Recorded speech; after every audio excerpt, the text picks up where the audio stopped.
Yo, what up? Yo. What's going on? What's going on? It is the What the Podcast. Episode 8. Episode 8? Is it? It's 8. No, it's 9. Is it? Is it 8 or 9? It's 8. Well, and you still don't even put 7 on YouTube yet. Yeah, I'm going to upload that one along with this one. You need to send me a picture, because I'm going to do that myself. Fuck that. No, because I actually have the video already made in iMovie, so it's too late for that shit. You're a fucking goofball. Get the fuck out of here. I have the video made in iMovie. I'm going to upload it tonight when I'm uploading this one. Nope. Shut the fuck up. You're a fucking slacker. You're getting blowjobs and shit. You fucking cornball. Oh, man, whatever. All right, Exactly.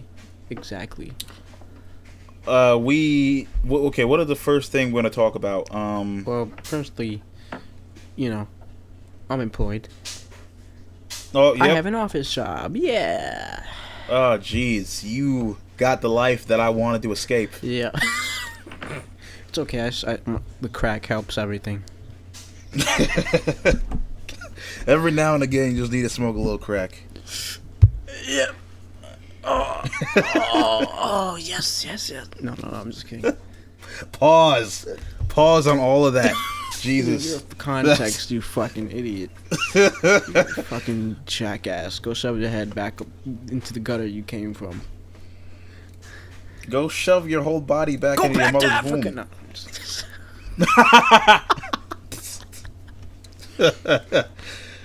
No. If Lord Jamar was white, that's what he'd tell you. Yeah. Wait. Yeah. He's practically a black supremacist. He is. What do you? No, he is. Yeah, he is. Yeah. Speaking of, he's basically a black supremacist with no political power whatsoever. Speak on this. All speak right, on this fucking dude. And go in. For all the people who are not exactly hip hop scholars, Lord Jamar was a rapper who used to be. He doesn't rap no more. He just gets on his podcast and talks shit. Yeah, he used to be in the Afrocentric rap group called Brand Nubian. Shout out to Grand Poobah .x. Yep, Grand Poobah .x. And basically, if you listen back to their music, it was phobic. I'm gonna just say phobic due to the fact that it was not only racially phobic but also homophobic. Not all so of it's just phobic. There were some instances. Not all of it, but not all of it. A lot of it was very positive, but there were some instances where it was like a little what, like on Punk's show up to get beat down, where Sadat said you'd fuck up a faggot, but that was. I don't think he stands by that anymore. So yeah, at least not compared to Lord Jamar over here. Fucking yeah. See, Jamar is still on that. Jamar got worse as he got older. That's the thing. He rapped less and talked more, which is not. It's. He was always the background guy in the group. So he wasn't even rapping that much then. The best verse he had was on an Artifact song. So in other words, Lord Jamar was that guy who just knew how to rap just a little bit more average, just a little words together. That's it. Yeah, that's about it. He just slightly rapped better than your local. Rapped regurgitated nonsense. He rapped regurgitated, misconstrued, exaggerated nonsense he read in a book. Yeah. So now, but my opinions don't matter because I'm white and from the suburbs. So discredit everything I just said. So I'm nothing. I should die. So basically, fucking Lord Jamar.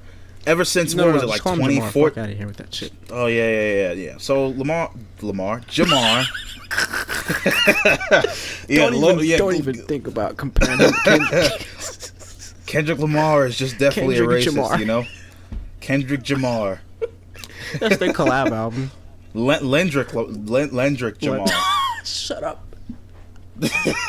Cylindrical. Okay, Jamar. So Jamar, as of recently, since like what, 2014, 2015, 2013, has had this 2013 even has gone through this ringer of, and it's gotten more intense every time.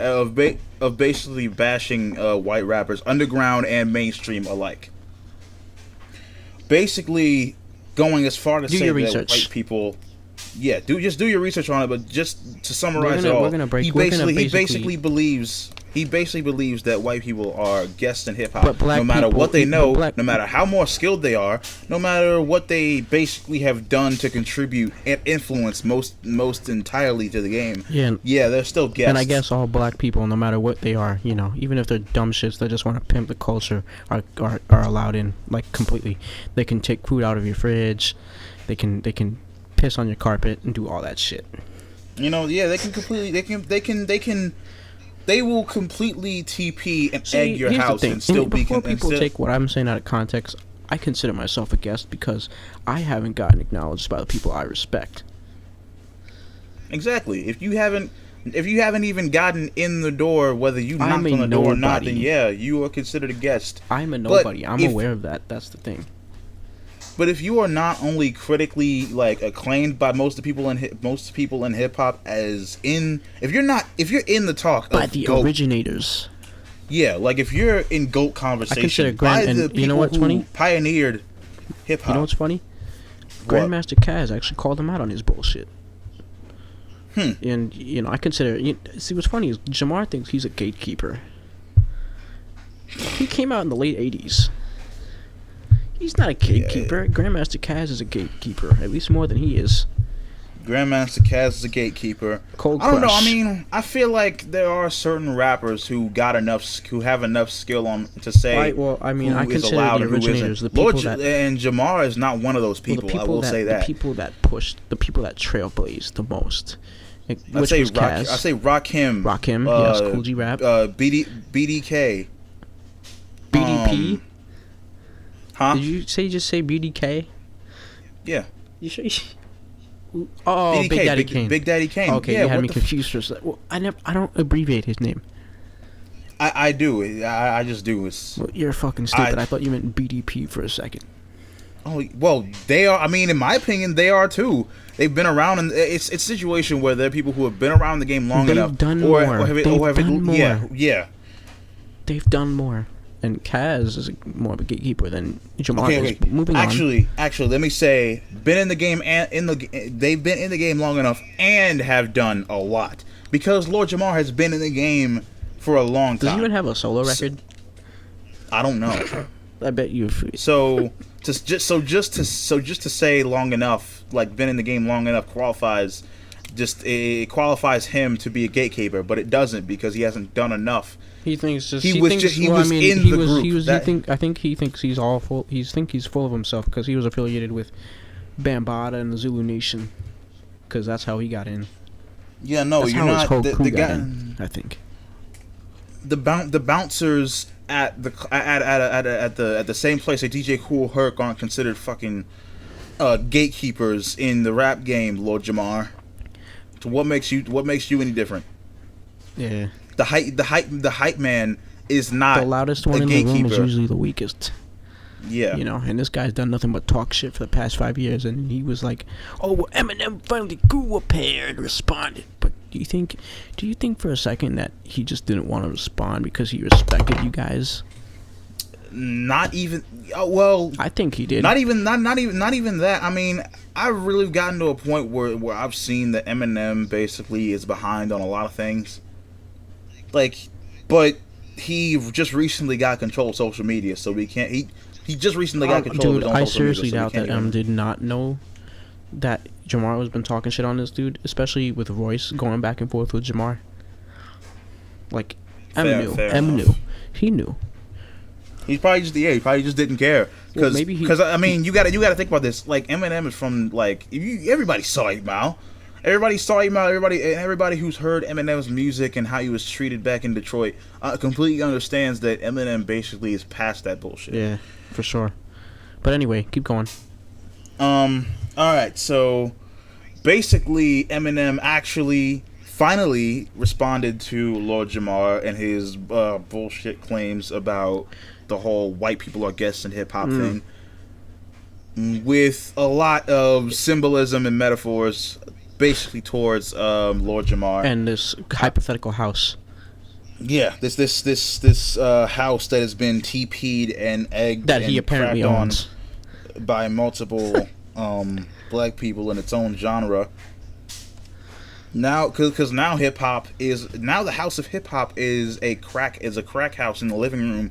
Meanwhile, upstairs in the attic, you got all these older rappers have basically been put in the attic to the house of hip hop, compared to this drugged up living room that we got. The problem is hip hop is all over the place. It's so polarized because of corporations. But keep going.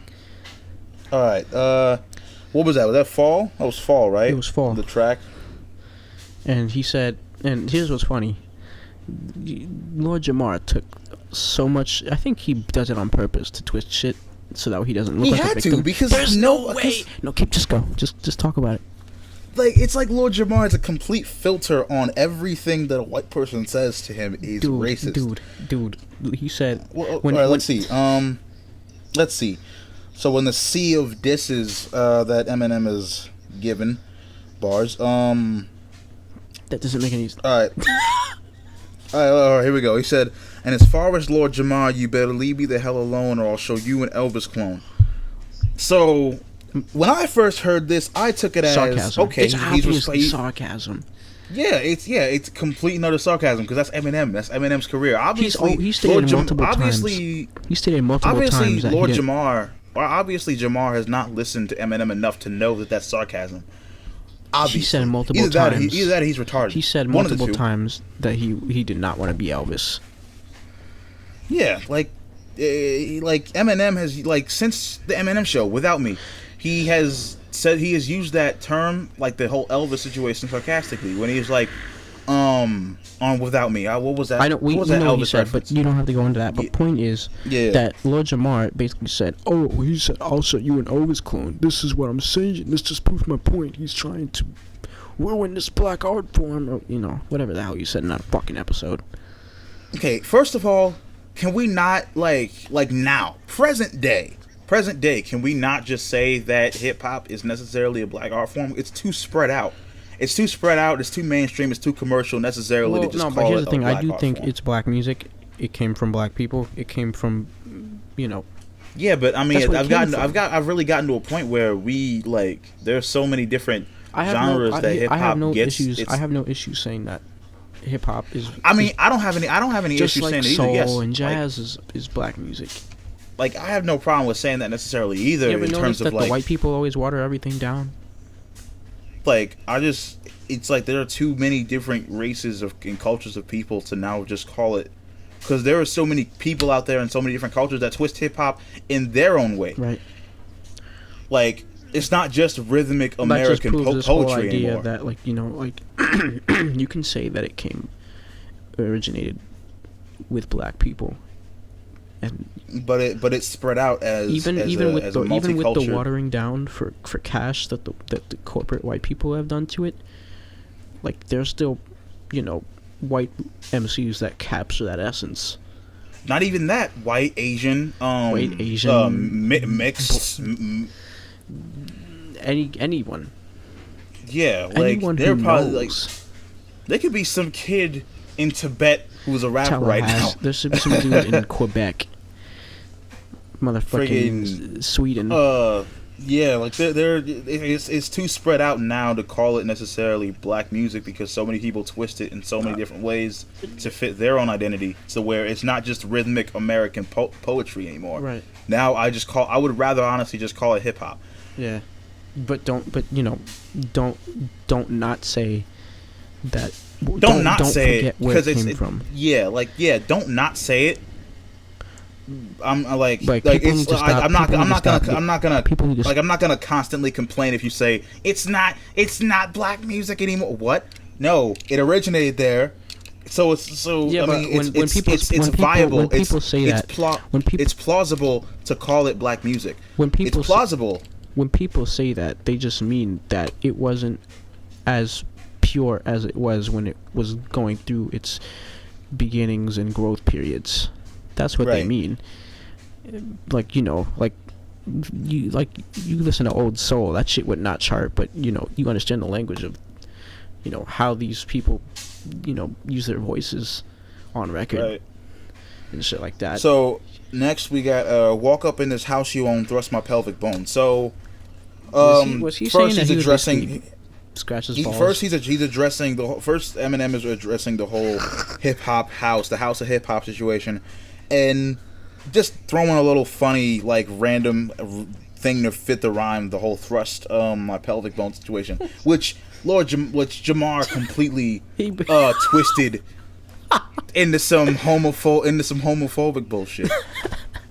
Like he was like, I don't know what kind of gay shit that some kind of fag shit that he's on. Like what? Lord Jamar kind of exposed how much of a dick he was by saying, "I used to slap motherfuckers' mouth in high school. I used to slap motherfuckers' mouth like him for fun."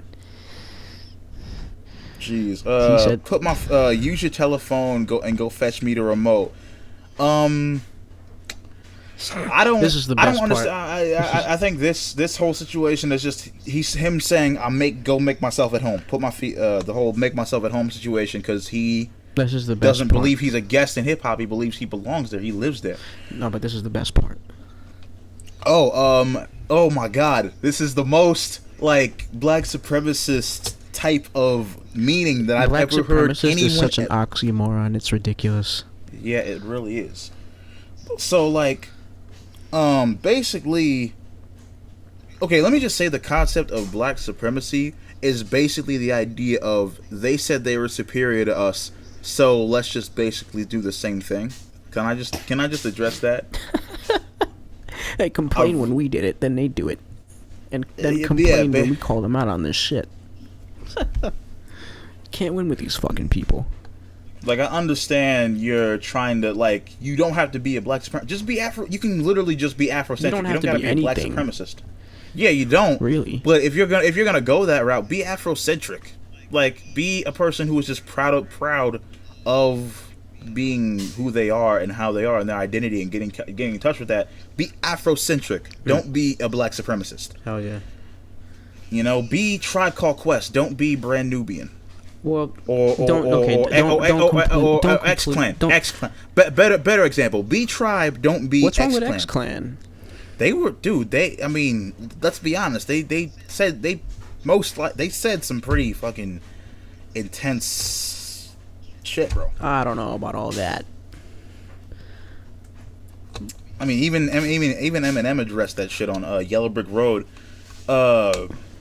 We hate this. How racist but dope X Clan's tape is. Yeah, but I don't know. I think I don't know. It was a different time back then, and everything was like that was on the late '80s. Was like a lot of Afrocentric guys were coming out at that time. Yeah, but I when it becomes like when you go from there's a difference between Afrocentrism and then like. I mean, I did read this interview. Like borderline. I did read. Like I don't know how racism. I found this or got to this, but I did read a Brother J interview where he talked about. I guess took one of his lines out of context where he said, "Don't be polar bears can't swing on vines with gorillas." Where basically he wasn't trying to. Wow. I could see where people took that out of context, but I think he was trying to say, know who you are and play, be who you are. Don't try to be someone else. Yeah, it just. I can see where people took it out of context, though. Yeah, But, I mean, you it can't didn't- like. I know what he meant, though. Yeah. It's a situation of it's that whole metaphor of reading between the lines and like you really have to do that more with hip hop. It's crazy because like You got to do the whole read between the lines situation more in hip hop than you have to do in regular conversation. But it's like people literally choose not to read between the lines in hip hop more than real conversation. Yeah, it's crazy. I mean, it's weird. I mean, I'm not I'm not from the streets. I'm from the suburbs. I'm not afraid to admit that. You know, I may be. And don't be, yo. I mean, I'm as anti-establishment as I am. You know, I'm not gonna start walking around like crazy. I'm from. I'm not gonna start walking around like I'm from the projects in Brooklyn like that. Like that's what he means. That's what he means. I mean, it's just anyway. It's just the whole comparison of like polar bears are white, gorillas are black. I can understand how it could be taken out of context. Yeah, but anyway, back to what Eminem Jamar. was saying. Don't say. Oh wait, no. Lord. Lord Jamar said with the whole "go fetch me" to remote situation. Basically, Eminem said "fetch." Now realize the fact that "fetch" rhymes with like he said "fetch" to fit the rhyme. Elvis clone, pelvic bone, fetch me to remote. Myself at home. It was literally just to fit the rhyme. But Lord Jamar completely switched the word "fetch" basically, into some kind of slave language, some kind of slave master language. It's like some hypnotism, whatever the fucking word is, to basically remind. He basically said this is to remind us that we are still slaves to the white man. Well, you're pretty much enslaved. This is. I swear, I don't know what it is. Every time I hear that, like being interpreted in that way, I'm just like, dude, rip him a new one. Rip him a new one. You motherfucking piece of. It's like you have a filter that is literally based on making everything that a white person says against you racist. Mm-hmm. It's like, what kind of mentality is that? But he keeps going up. But he keeps going up on Vlad and giving the Russian white man his money. I really feel either Lord Jamar actually believes this bullshit, or he's just trying to get some attention and some relevance. I think he just doesn't want to be proven wrong. Like, yeah, but he's gonna be. Like, it's ironic that he says, "Oh, it's reminding us that we're enslaved," but you're mentally enslaving yourself with these stupid ass, false. If you say you're enslaved, if you say that you're enslaved, you have the mentality that you're enslaved. You're enslaved mentally. There's that's the greatest form of slavery, mental enslavement, not physical enslavement, because they have you by the balls and you don't even know it. Let's see. Put my feet up and make myself at home. I belong here, clown. Don't tell me about the culture. Okay, can I just address the fact that this rhyme scheme switch was kind of weird for me when I first heard it? How Jamar was like, last time I checked, clowns wear costumes. and since you can't actually see what's going on, he actually pulled up pictures of Eminem wearing he basically took it out of. He basically just pulled up pictures of him cross-dressing for his music videos and shit. Yeah, like that whole situation with Without Me. He was dressing up as his mother to make fun of her. Yeah. In My Band, he dressed up as the groupies to make fun of it. just because. I'm pretty sure he dressed up in what was that? Did he cross-dress in the Real Slim Shady? Yeah, I think he might have dressed up as a girl in the Real Slim Shady. Yeah, he dressed up as Britney. He basically twisted that out of context too. Yeah, this dude will stop at nothing. It's like everybody's just looking at the painting for what it is. He's basically subtly saying, "I know you are, but what am I?" It's like Lord Jamar, or Jamar is the kind of person to see a blank white canvas and get offended. I want a black canvas. I don't even want a blue one. It's like, why can't the canvas be black? Because you can't paint anything on it by then, you dickhead. I want black bread. Burn my bread, please. He just wants everything black. Lord Jamar has not paid his electricity bill since the 80s. He probably never had electricity, man. How the fuck does he record his podcast? Did you hear the quality of the last one? It sounded like shit. He one of those dark, muddled vocals. Oh, get the fuck out of here. No. He hasn't paid electricity, so he just forever lives in blackness. He wants to be embraced. This is pure life right here. Lord Jamar only comes out at night. He turns the brightness on his turns the brightness on his phone all the way down. The rainbows give him cancer. Shit. But anyway, man. Keep going. And then Eminem goes on to say, don't tell me about the culture. I inspired the Hopsins, the Logics, the Coles, the Seans, the K-Dots. The K-Dots. What the fuck? K-Dots, the 5 9s and O. Who's Kadea? Kadea. You trying to say Al-Qaeda?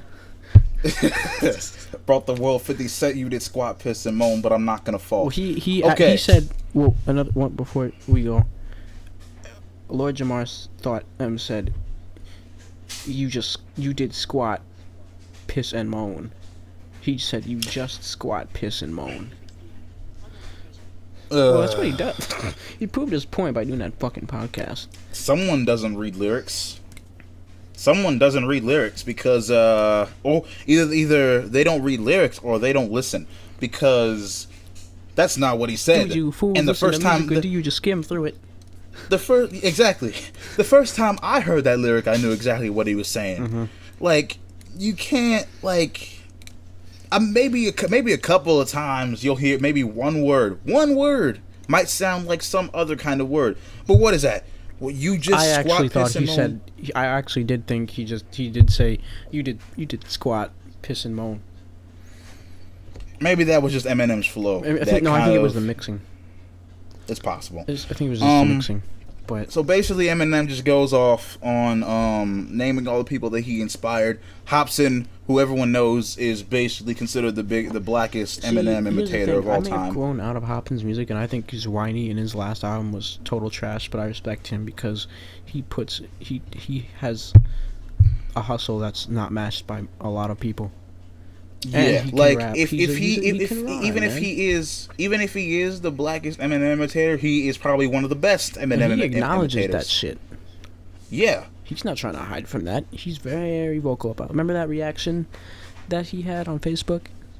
Yeah. Oh, yeah. He posted a video about it. About Eminem. Like, he obviously is proud of the fact that Eminem, like, the fact that he even knew who like that he even got mentioned inside of an Eminem song. I'm pretty sure Hopsin didn't care whether he got dissed by Eminem or got love from Eminem. Yeah.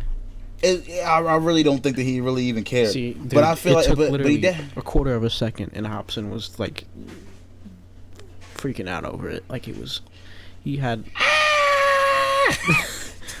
He screamed. Oh shit! What the fuck?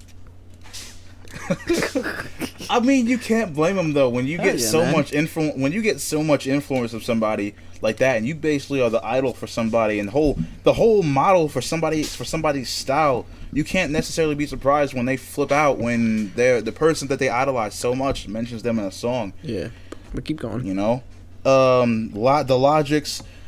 Now that one, I really don't. Logic is. I feel like Logic gets more inspired by East Coast music than he ever did from Eminem. I think some of the personal records he did might have been inspired by some of M's personal songs. It's possible. The Coles. I don't really hear much M and J. Cole. Yeah, no. I think Eminem at this point was J. really Cole just has been claiming about saying that M inspired him. So still. Yeah, I guess he didn't. I guess he said inspired instead of influenced. Because I don't really hear the influence on J. Cole and K-Dot. Kendrick? Come on, man. Kendrick, you can tell that, whether lyrically or whatever, Kendrick's been... I just feel like... Well, it's heavily possible due to the fact that Kendrick basically would just listen to Dre's proteges, and he literally listened to Dre's proteges until he became a Dre protege. Right. If you really think about it. Yeah. So like that included Snoop, that included NWA, basically, that included DOC, that included Eminem, Tupac. Yeah. Basically, all the people that were under Dr. Dre's wing in his entire career. Right. Like that's basically who you listen to. I feel like he's basically all of that combined into a more modernized version of them. So if you really think about it. But anyway, that's crazy if you really think about it. It's full circle. He listened to a bunch of Dre proteges until he became a Dre protege. Life lesson. Yeah. Hashtag Big life Sean. Lesson. I don't give a fuck about Big Sean. I don't, and the only reason why I feel like Eminem did this was because they're from Detroit. Possibly. Like that's the only reason why I feel like the influence is there, is because they're both from Detroit. Possibly. Cause it's crazy, cause so many people in Detroit basically ragged on Eminem before he blew up, and then when he actually did blow up, and it kisses ass. You got all these people from Detroit who were like, I was there. I listened to Eminem. Like, what? And he didn't even have the Detroit sound. Midwest Detroit was like on that Jay Dilla shit. Yeah, but around especially Eminem was pissed, man. He wasn't. I feel like it was a mixture between Detroit sound and the West Coast sound of Dre. Especially. Yeah. You can hear that Detroit sound in there, but basically, after said you just squat, piss him on. Lord Jamar tried to justify his place, justify why he feels he could just say the shit that he says, and then his yes man was with him he bought books on a tour bus, man. Oh, and then brought the world 50 Cent. That whole situation. Yeah. That's what did Lord? I don't even know what Lord Jamar even said about that, because it was so stupid. Well, I don't remember either, but I don't think it was anything noteworthy. He was like, you didn't find 50 Cent. 50 Cent was on before, which was true. But it was true, but at the same time, I don't think any other label could market him like Eminem and Dr. Dre did. It was the perfect, it was like the magic clicking moment. Yeah. You know what I mean? And 50 Cent has said Eminem saved his life. Because he was doing the street mixtape thing. I think he would have eventually gone on to at least be somewhat successful, but not like how it was with Eminem and Dre. 2 Diamond albums, come the fuck on. And this is from somebody who doesn't even really listen to 50 Cent that much. He's not even like 50 Cent isn't even that completely lyrically inclined as Eminem is. I grew up to his music, man. I can't sit here and not say that I don't like a lot of 50 Cent songs. But yeah, that's just not what I listen to all the time. But even still, my point still stands. I mean, my point still stands. And that's okay. My point still stands. You gotta give respect to it, because absolutely. Who do you really know? And I'll tell you what, that dude is way smarter than 99.999% of most rappers. Even with his image like that, even with his gangster image, dude is actually smart as hell. Well, he's that's one thing that I do want to say. That's one thing that I do want to say. Just a quick detour. You got all these gangster rappers who are getting screwed by the labels. You want to compare? You want to know what my definition of gangster is? What? My definition of gangster is screwing the motherfuckers that think they got you screwed. Exactly. That's gangster to me. That's real. Hell to me. Yeah. That's some real shit. Is being able to survive people trying to screw you over. Hell yeah. And it's overcoming he got adversaries. Shot 9 fucking times. Came out fucking hospital doing fucking mixtapes like a motherfucker. It's like you cornered the fox, and now the fox is coming to really fucking get your ass way more than he was before. Eminem, Dr. Dre, and 50 Cent are all examples of basically almost being chewed and eaten alive by this industry, but succeeding completely. And when did Lord Jamar do this? I'll wait. Oh wait, he got into acting. My bad. Wait, what? He's apparently an actor. I don't know on what shows he's acting, but yeah, no, I don't hear about it. What, no Netflix originals, no Hulu shows, nothing on TV. I mean, even if he was underground, and we're underground, we probably would have heard about that. Was he on The Breakdown? The underground doesn't even respect you that much, Jamar. Yeah. Seriously. Especially nowadays, man. Yeah, like dude, no. talk like, about that fucking stupid ass yes man he had with him, man. Okay, He finds a new so yes man for every episode. The man, like the only person who is worse. The only person who is worse than the person saying stupid shit is the one who is hyping up his stupid shit. He was like, yeah, he brings books on the bus, man. He brought books on the tour bus. He's not wrong. He reads. The only person who is more stupid than the person who's saying stupid shit is the person who's hyping up the person saying stupid shit. And anybody who wasn't able to follow that whole wormhole of what I said, you're stupid. Exactly. Get off. Don't listen to our music. We're not for you. Unless you're a goopy whore, then we're definitely for you. So even if you are slightly stupid, the stupider the better. Exactly. So speaking of I apologize. The whole, sorry, Mom. The whole, this whole Eminem situation. Let's start from the beginning. That's the beginning. All right. Let's start with Revival. All right. Well, first off, last year, before 2017. Hold on. Before we continue on, I just really would like to, and you forgot about this, but Lord Jamar fucking, I'm surprised Rod Digger didn't flip the fucking shit out on this dude. Yeah, she was right in front of him, and wasn't Rod Digger with or did she collapse? Let me tell you something about Rod Digger. Rod Digger was with two crews full of dudes, the Outsiders and the Flip Mode Squad, and she was at times above these guys on some of the records.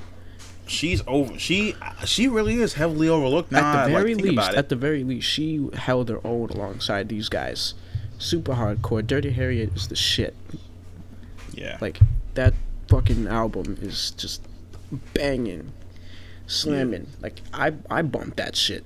And to be honest, 99% of my iTunes library is, male rappers. Yeah, that makes. You can't blame that necessarily on you. It's just the genre. The most female rappers try to go for it. They're not always hardcore like that. Like, you know what I mean? Yeah, they're either even if they're dope. There are three types. I respect MC Light. I respect Queen Latifah. Yeah, there are three types of female. I respect Missy Elliott, even though people are gonna bash me for that probably. I don't know why. There are three types of rappers in this industry. Female rappers in this industry specifically. There are the ones who completely over-sexualize themselves and basically make money off of that over-sexualization.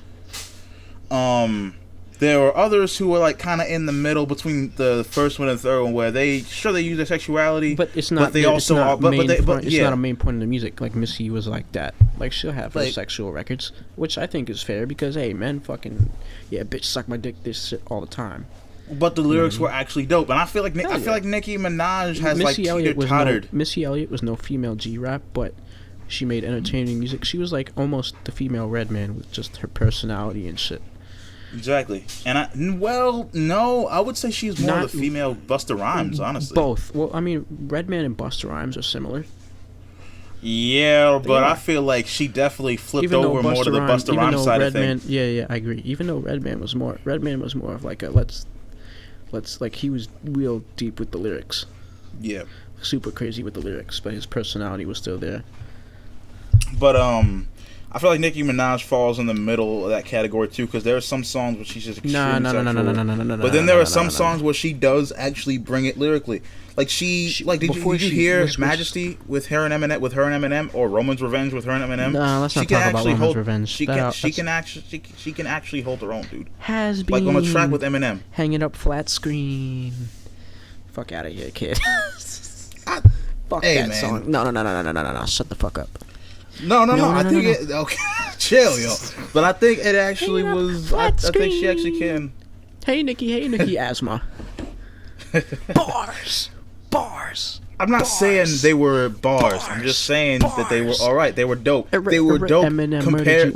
They were dope compared to most female rappers today. That's for sure. No. Come on. Compared to most female rappers, for sure. No. Yes. No. They're tons better. Angel Hayes could have done better than that. Fuck out of here. Okay, actually, never mind. I completely forgot about a couple of actual like underground female rappers that are actually doing pretty good for themselves. Justine Valentina is one, and then Snow the Product is another one. I've heard of Snow the Product. She is She from actually Canada? dope. I would say she's probably the most okay. If Rod Digger was probably like the best female underground rapper, then Snow the Product is next in line. Let me just say that. Yeah, I will. Here's back to what I was saying, dude. Like Rod Digger was really not feeling what Lord Jamar was saying. Like she was like, you're looking at things too deep. Like especially when he was talking about the whole fetch. Yeah. Thing, Oh crap! like, Hold up. Also, the third type is like female lyricist, which you got Queen Rod's one of Latifah, you them. got MC Light, and Rod Digger, which they fall way under more, that there's category. obviously way more than that. Well, yeah, there you know. is. We just either don't know them or can't Remy remember Martin, off the top Remy of that. Martin has Yeah. had some really hot verses. Lady Luck is nice. What do you think Even of Eve had some what was cool that? What was that? verses. What was that chick's name? Lady of Rage, Lady of Rage, Lady come of the Rage, fuck Lady up! of Rage, Lady of Dude, Rage. That was the one. Unfuckwittable. I rock rough and stuff with my Afro puffs. No, dude. You need to listen to Unfuckwittable. Primo did that shit. That shit is hard. For real. Fucking Paula Perry, extra. Alright, so yeah, Lady of Rage is another good one. The Conscious Daughters. You ever heard of them? Nah. They were I've heard of HWA. They were another Ever heard of West Coast group. You They were ever actually heard of HWA? Hoes with attitude. Yeah, I heard of that one. That's a thing.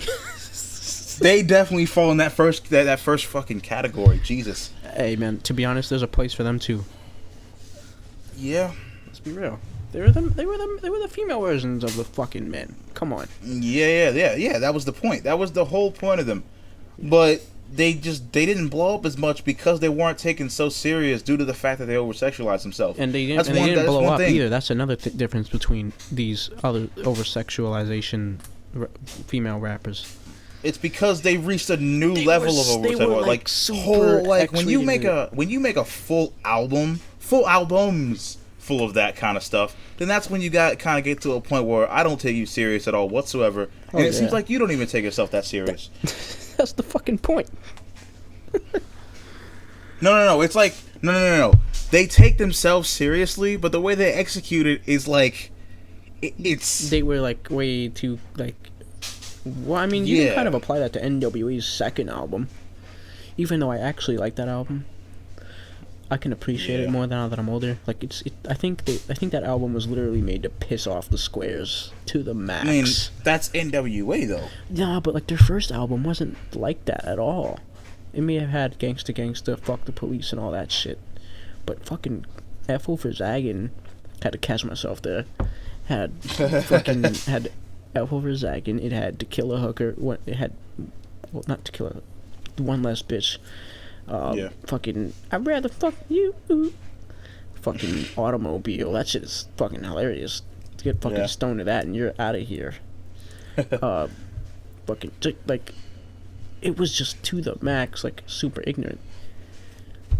Well, not even like necessarily like it's ignorance for the sole purpose of trolling. Yeah, hell yeah. I mean, they had like, especially the last song where they were talking about how they were growing up. What they were talking about. It was kind of like I forgot what it was called. It was like their back in the day song. Yeah. The last song on that album. Dude, wait, dude, just don't bite it. MC Ren's getting head from a 14-year-old, man.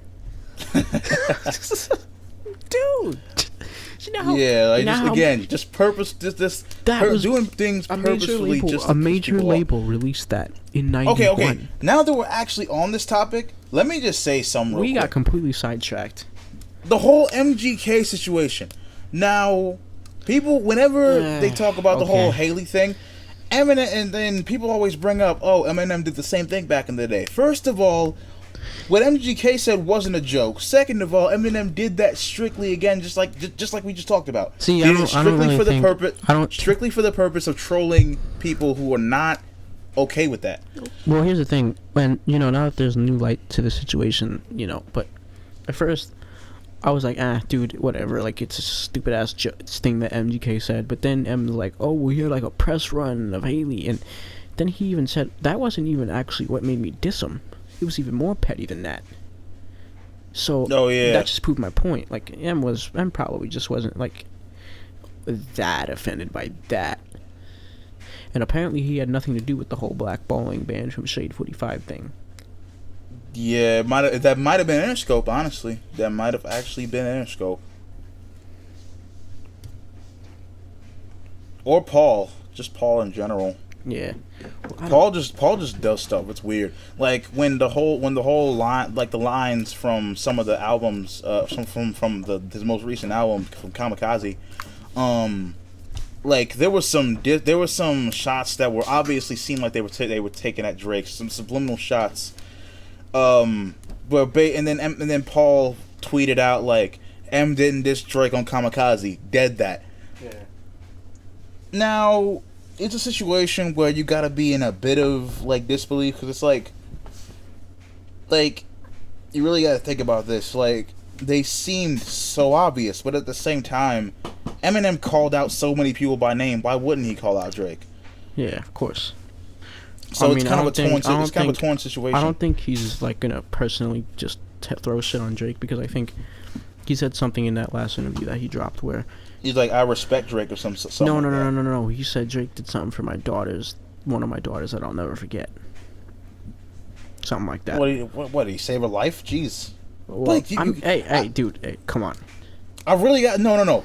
Dude, Eminem is so extremely retarded. I really think that you got to do something extremely like good for his daughters to like really have that kind of acceptance from Eminem. Yeah, but dude, when it comes to relating with daughters, it comes to a point where, hey, this guy did something great, but yet he's still kind of bullshitting. I think he called him out, but he's not gonna personally go in there at least like he did with Joe. At least not like he did with Joe Budden. Yeah, go there. But completely, crap, we keep getting sidetracked. So we were talking about Rod Digger on the podcast and how she was just being blatantly disrespected. Lord Jamar said, "You're a female rapper." Like, he basically, in another podcast, he said, "Hip hop is a man's game." A quote. That's a quote. I'm done with Jamar. He can get the fuck out of here. Like, this dude is like. If there's a house of hip hop, Jamar needs to be put in a friggin' retirement home. Like, jeez. I'm at a loss for words almost at some of the shit this dude says. Like, it's just so like. Once you get to that point, it's time to take old Jamar out of the house of hip hop and put him in hip hop is a man's game only. Hey, you know what? You know what the women did? They carried you. You know what your mother did, Jamar? She carried you around in her fucking vagina for 9 months. Just because men dominate the house of hip hop doesn't mean that women don't pay the same amount of rent that you do. You want to know something? In procreation, all men do is fuck. That's it. Yeah. Women are the bearer of all that shit. And they're way tougher than men. You know why? Because they have to live in a world of fucking men. Men start all the fucking wars. Men are the one constantly getting into fights with each other. Yeah, at least politically. And women live long. Well, in general, let's be real, man. Yeah, women. When you got okay. I would say, like, yeah, due to the fact that I would say we are probably in that little, like, 30% of men who probably aren't. I'll still fucking knock somebody to fuck out. I don't give a shit. Well, yeah, no. I'm saying, I'm not talking about that whole beta, alpha, omega bullshit that people fucking go off of. I'm not going off of that fucking beta, alpha bullshit that people always bring up when it comes to men. Hell no. Like, I feel like once that came into play, that's when I realized, like, wow, contest. Men live their lives. I was like, wow, men are really fucking stupid. Men live their lives like it's a dick waving contest, we got issues. And these are the people that we put in charge of our countries, our governments, our businesses, everything. Businesses run by these fucking assholes. these stupid fucking assholes that just want more and more and more and more money. They want the most money they could possibly get. They want to win. And who does this hurt? Us. The guys that just want to fucking live their lives and they don't give a fuck about that shit. Exactly. Now, But you ever notice? But you notice it's always the men. You know, women. Yeah, most of the time. So men are the we are everything, and like he's just. But yo, all right. I don't even know what to say about before we get sidetracked again, can we go back? How did we get from Eminem's revival album last year to talking about like socio-political bullshit? I don't know, man. But we we're talking. But I think closing the statement, and then this guy can continue because I think he's about to fucking choke me out right now. Jesus. I think personally, if you can't, like, he disrespected his co-host. Rod Digger's is the co-host. Honestly, how does that work? Like, he invited someone along just to push them down and show how much of a fucking how much of a superior complex this guy had. He literally brought her along. I think he brought her along to show that he has a superiority complex, excuse me. Yeah. Like, what the fuck? You might as well just do the podcast by yourself. But that's not interesting enough. I need someone to put down, Yeah. So, the Godcast, excuse me. We got... Alright, so let's start from the beginning with this whole Eminem thing. Last year, 2017... What was it, late 2017? Eminem... Actually, no. We gotta go back even further. Beginning or mid of 2017... The track list for Revival was released, riddled with ulcers of pop stars. What up? Who the fuck is Fresher? Oh, Fresher is a mumble rapper. Wow. He's not even one of those mumble rappers that people like actually defend and say he doesn't even mumble. No, I remember that remix. I remember the Chloroceptive remix. No. I did not understand a single word that guy said. So then M gets on, and how the hell can M bash mumble rappers? You ever notice that? Yeah. It's in his scope. Yeah. It's in his scope. It has to be in his scope. So we got the track list. Now, I'm like everybody's freaking out. First of all, everybody's freaking out. Meanwhile, I'm over here like when I saw that shit. I'm over here like we haven't heard the album yet. I was freaking out, remember? Yeah, that's what I mean. It's like everybody around me was freaking the fuck out. Like, oh my god, this album's gonna be so bad. And I'm like, bad. It was bad. But that's the thing. You can't just say it's bad. You gotta at least give it. You gotta at least give it. You gotta at least give it a fair. You gotta give it. You gotta give it at least a fair listen to give a fair verdict. Sometimes you don't need to do that. No. When it comes to music, I need to do that. No, this album is bad. You just. Yes, I'm saying that it's bad. I am telling you, yes, 100%. Revival was a bad album. Pacifist role, you fucking dipshit. I'm not taking a pacifist role. I'm just saying we have to at least give it a fair listen before we say that sucks. That album was shit. Okay. There are probably a bunch of people who saw the track list for, I don't know, one of the probably people who heard of Wu-Tang in the underground and then saw their first album and was like, this is gonna suck. Probably people were like that. Wait, what? But no, I'm probably saying there were people out there who probably saw one of a classic album by somebody and said, look at that track list. That's gonna suck. Dude, Wu-Tang's first album had no features by anyone outside the clan. I'm not saying just based off of the features. I'm just saying just in general. No, that was the thing. It was based off of the features with the Revival track list, dude. Okay, either way. No, either way. I'm right. Okay. I'm just saying you need to give something a fair listen before you give it a final fucking verdict. The album was bad. Whether the album is bad or not, you gotta give it a fair listen before you give a final verdict on whether or not the album is bad or good. I'm gonna give a funny looking dude a fair chance and let him come into my house, because he might not steal my food and kill my wife. What do you...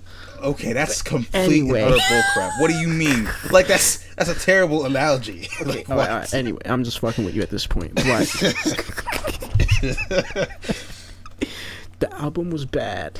Yes, it was terrible. Really bad. It Dude, was. Yes, it sucked. Walk on Water. Oh God. Oh shit. No.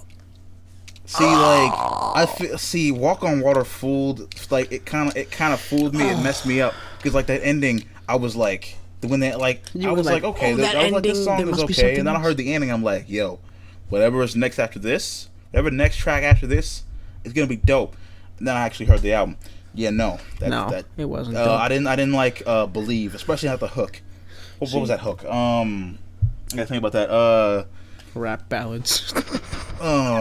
Do you It's like still a rock ballad. believe It's like a metal ballad. in me? Didn't I give everything I had to give to make you see? I'll never forget if you turn your back on me now and walk out. I won't. Like, just angry. Like, that's Eminem singing now. It's like his angry yelling in notes. Yo, I thought we were listening to Eminem, not some 80s corny rock band. Yo, get the dude offended. That hook, man. Remember when the I hook, first? It's like the hook. It was so forced. The hook could have fit for a better song, maybe a better, funnier song. But like, it's just the transition of it was just like, like it just. It's like they needed a hook. If you're gonna be honest, there probably a couple times I listened to that hook and I'm like, the transition to it made me feel physically sick in my stomach. Dude, it's like they had no hook for Offended, but they needed something, so they just pulled from a song that's not going to come out. It's like the transition was so bad that it gave me motion sickness because of how terrible the transition for Four was. Rick Rubin fucked up that album. I don't think it would have been much better. Like, it went from like fast speedy rapping to what was that hook? What was that hook? I forgot that hook. Everybody hates me. They want me to go eat some worms. Nobody likes me. Everybody hates me. They want me to go eat some worms. Yeah. Like, so I completely forgot it. I probably like a couple months ago. I probably would still remembered it because of how terrible it was. But now I forgot it because of how good. I forgot it due to the fact how good Kamikaze was. No, I think you basically just showed them how out of place it was. It's extremely out of place. See, Eminem was, even during the Revival album, the technicality and skill was still there, but the content was just not good. The only song that I really liked from Revival was Framed, and that was like it was like a Revival throwback. That was the only part that I liked about it. That was the only thing I liked about it, was the fact that it was actually some kind of semblance of older Eminem. Like, I'd honestly rather have relapse Eminem. Like, forget people saying I'm taking a piss and I have bad aim. Like forget people talking about go back to Slim Shady LP, Marshall Mathers, Eminem show days. I want to hear relapse Eminem now. I'm okay with relapse Eminem. I'm content enough to be able to say I want to go back to relapse. Hell Eminem. yeah.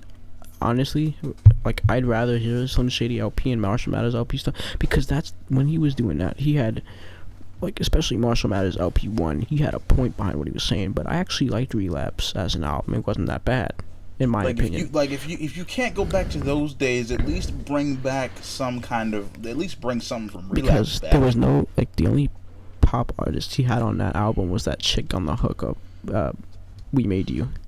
Or who? Or hell, do Marshall Mathers LP3, because 2 was dope. 2 was good, man. 2 was good. Look like comparing it now with the newer albums, MMLP2 actually was a solid album, at least in this era of Eminem's career. This era of Eminem's career. Aside from Stronger Than I Was, that album was still pretty good. Yeah. Stronger Than I Was and Wicked Ways. See, for me, it's Stronger Than I Was. No, that hook. I hate that hook. I actually did like Wicked Ways. What we were saying before, I forgot. Okay. Okay. Rick then Rubin fucked up that album. We talked about Walk on Water. So let's just say screw that. After that, the album actually dropped. No. Untouchable dropped after that. Oh yeah. Okay. So let me talk about that.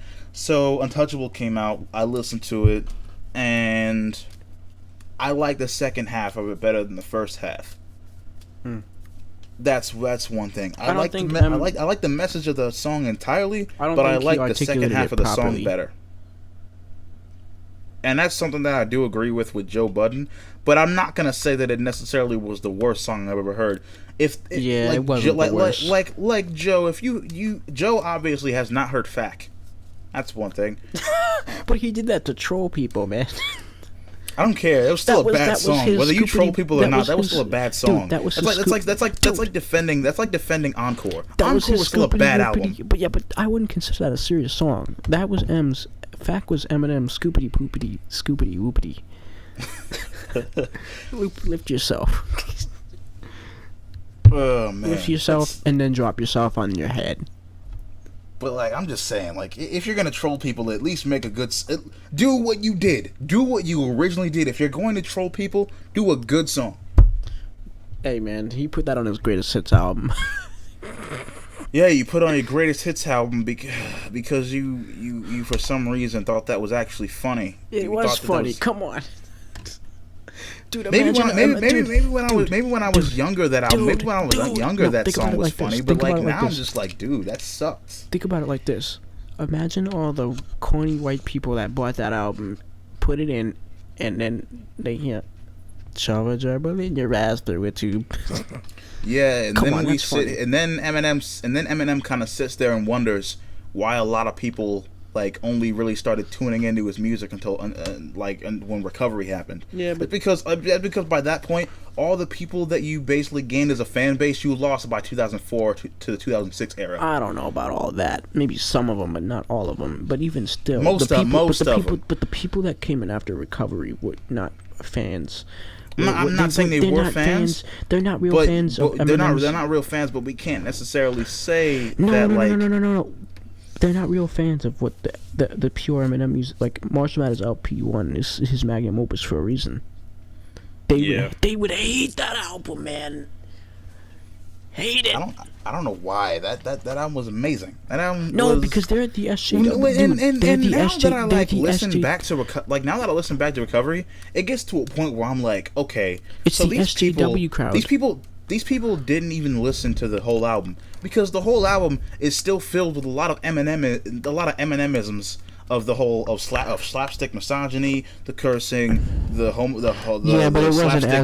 wasn't as like Marshall Mathers LP was purely unadulterated raw. Yeah, maybe it wasn't as pure as that, but it still had it. So by that point, you really got to think these people probably only heard Not Afraid. By Recovery, people like the media loved Eminem. Like when Marshall Mathers LP1, he was the outsider. He was the outlaw. That's why we liked Eminem. That's why me and you really like Eminem, because we still hope that somewhere inside he's still that outsider to the bullshit, the fucking political correctness, the SJWism.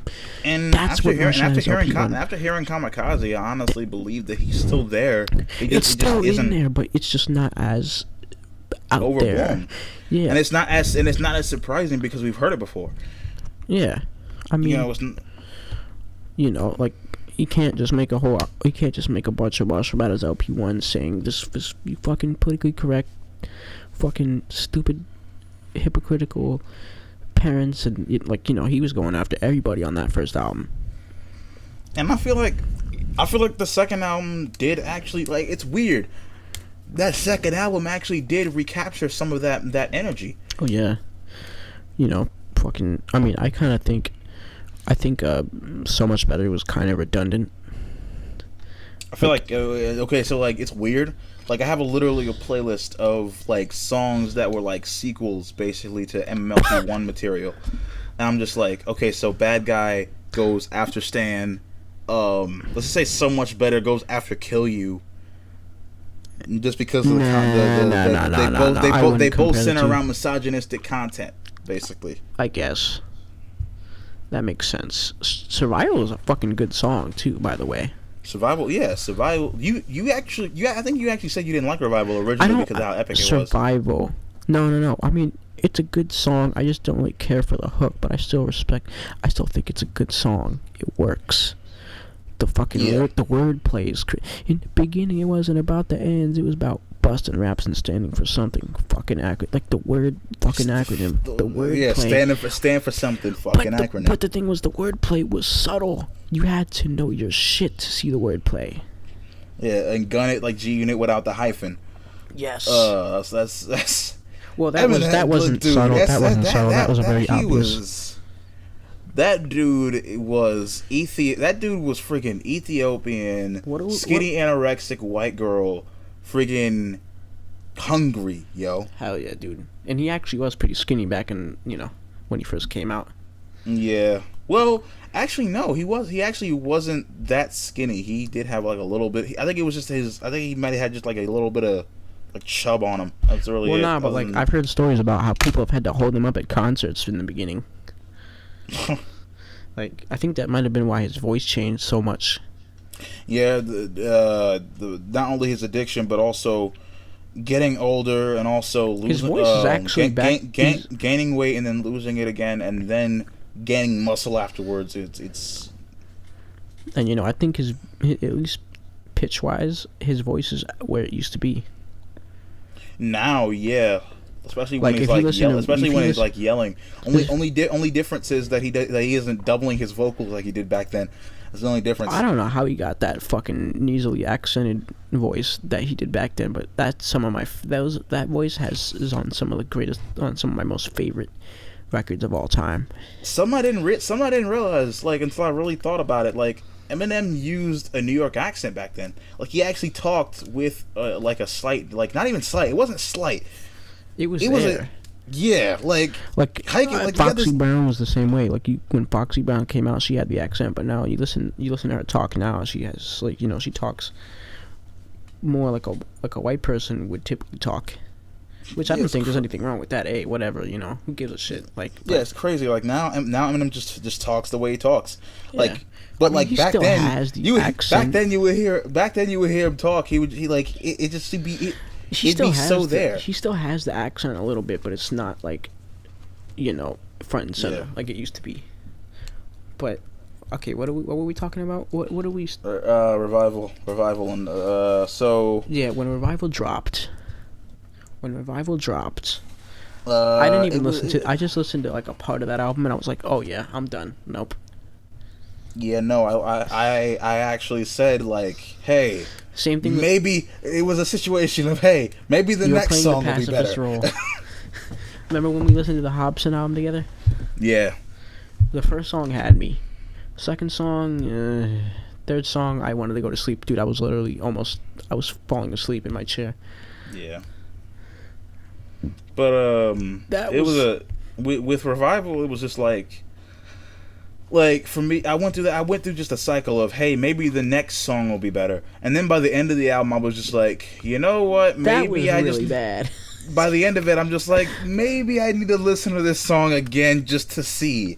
Oh, I really wanted to give this hyped album a chance. Like I really wanted to give this album a chance because it's Eminem. Recovery and Revival, like with the you see a in the title.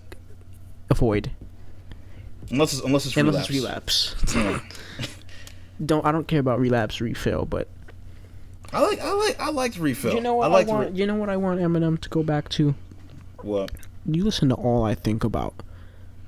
That song is, dude, the lyricism, the wordplay in that song is like, it's I feel like off this planet. I feel like he channeled some of that energy on his newest album. But like that, like there was no singing on the hook. It wasn't a trap beat. It was just pure.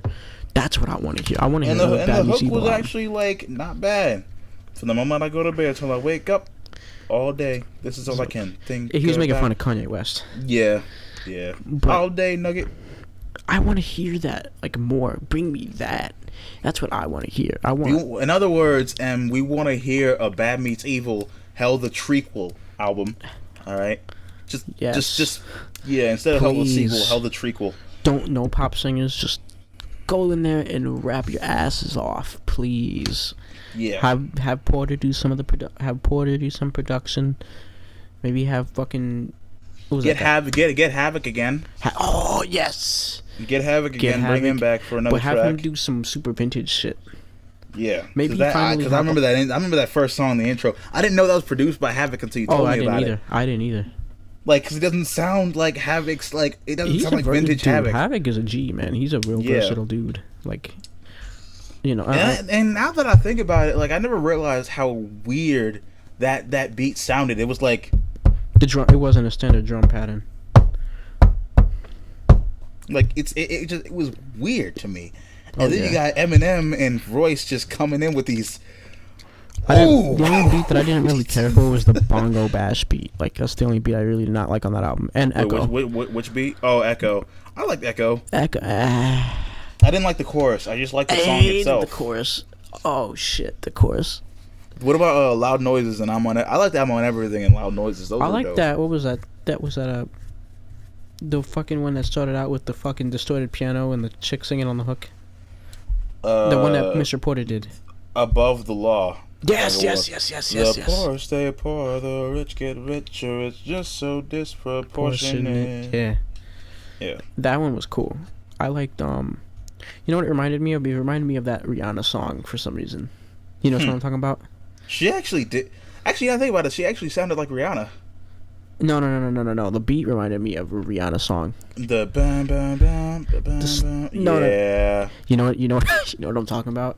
Yeah. This the I'm so hard thing. Yeah. It sounds almost exactly like that. Yo, you slipped up that time, Porter, but it's all good. Let me see. See, when we talk about slapstick misogyny, I really think A Kiss was probably that was funny. Hilarious. I think Reunion was also a great example of that. Kiss. You won't get one. I want to kiss, not from me. Not on the lips, girl, you're crazy. Maybe the cheek, 'cause that's all you'll go get from me. That's funny.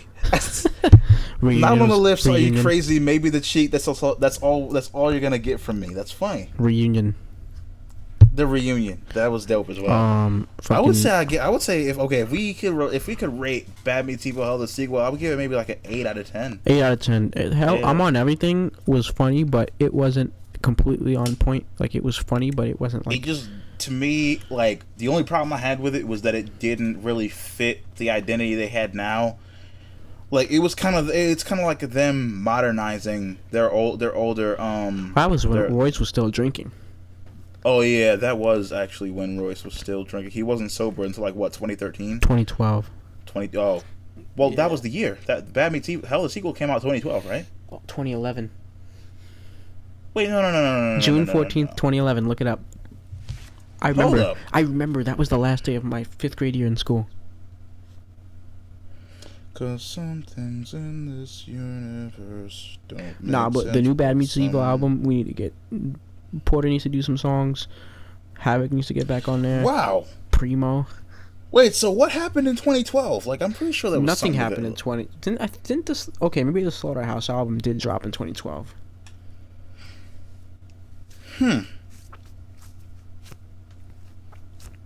But I remember not much happened in 2012. But anyway.